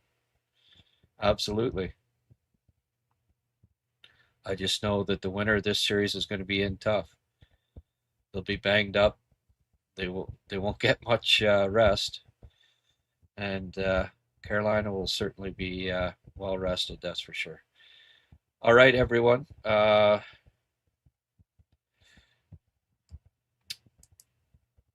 Donnie, hey, we can all can be sunshine and roses if you want. Oh, the Habs are going to win. Oh, they were great tonight. Oh, nothing but they're going to win for sure. Hey, why be worried? It was a fantastic game tonight. How could you not think that they're going to win? Of course. I mean, after tonight, they're fantastic. How could you think anything but they're going to win? Sorry, Don. You know, it's the reality. I think Buffalo was top 4 in the league. They had a great season, especially considering their start. Yeah, yeah. And nobody's saying they're dead. Fuck, Don. Not saying they're dead. Who's saying they're dead? We're not saying, oh, we got it wrapped up, no problem. After tonight, how could you be anything but just, be 100% confident? I mean, rah, okay, rah, good, go, yay, Habs number 1. Okay. But reality is they stunk the joint out tonight. They had a chance to close it out. And who the hell knows what's going to happen in Game 7? All I know is that I'll be cheering for the Habs. And of course, Donnie, you are too, my friend. All right. Thank you for the chat, as always, everyone. Grant, you're a gentleman and a scholar. Have a great evening. Absolutely. Donnie, don't worry. Habs all the way. I hope. Gally goes in and the Sabres are done like dinner. Hey, get those youthful legs in there Right? Give them some energy. We'll see. We'll see. Who figured the Habs would dominate Buffalo in Game 5? Who knows? I have no idea what's going to happen. None. Can't predict it. They could lose 7-1. They could win 7-1. Could go to triple overtime. All I know is that win or lose, it's been a hell of a season. And if they win, fantastic. If they lose, it's okay. It's a great going to 2 game 7s is a great thing. And Don, it's okay to talk like that. It's okay to, because I'm cushioning myself for the disappointment, for the possible disappointment that they do lose. Sometimes, I like to, just so I won't be quite as disappointed if they do. Hey, everybody's got different ways of dealing with their fandom, right?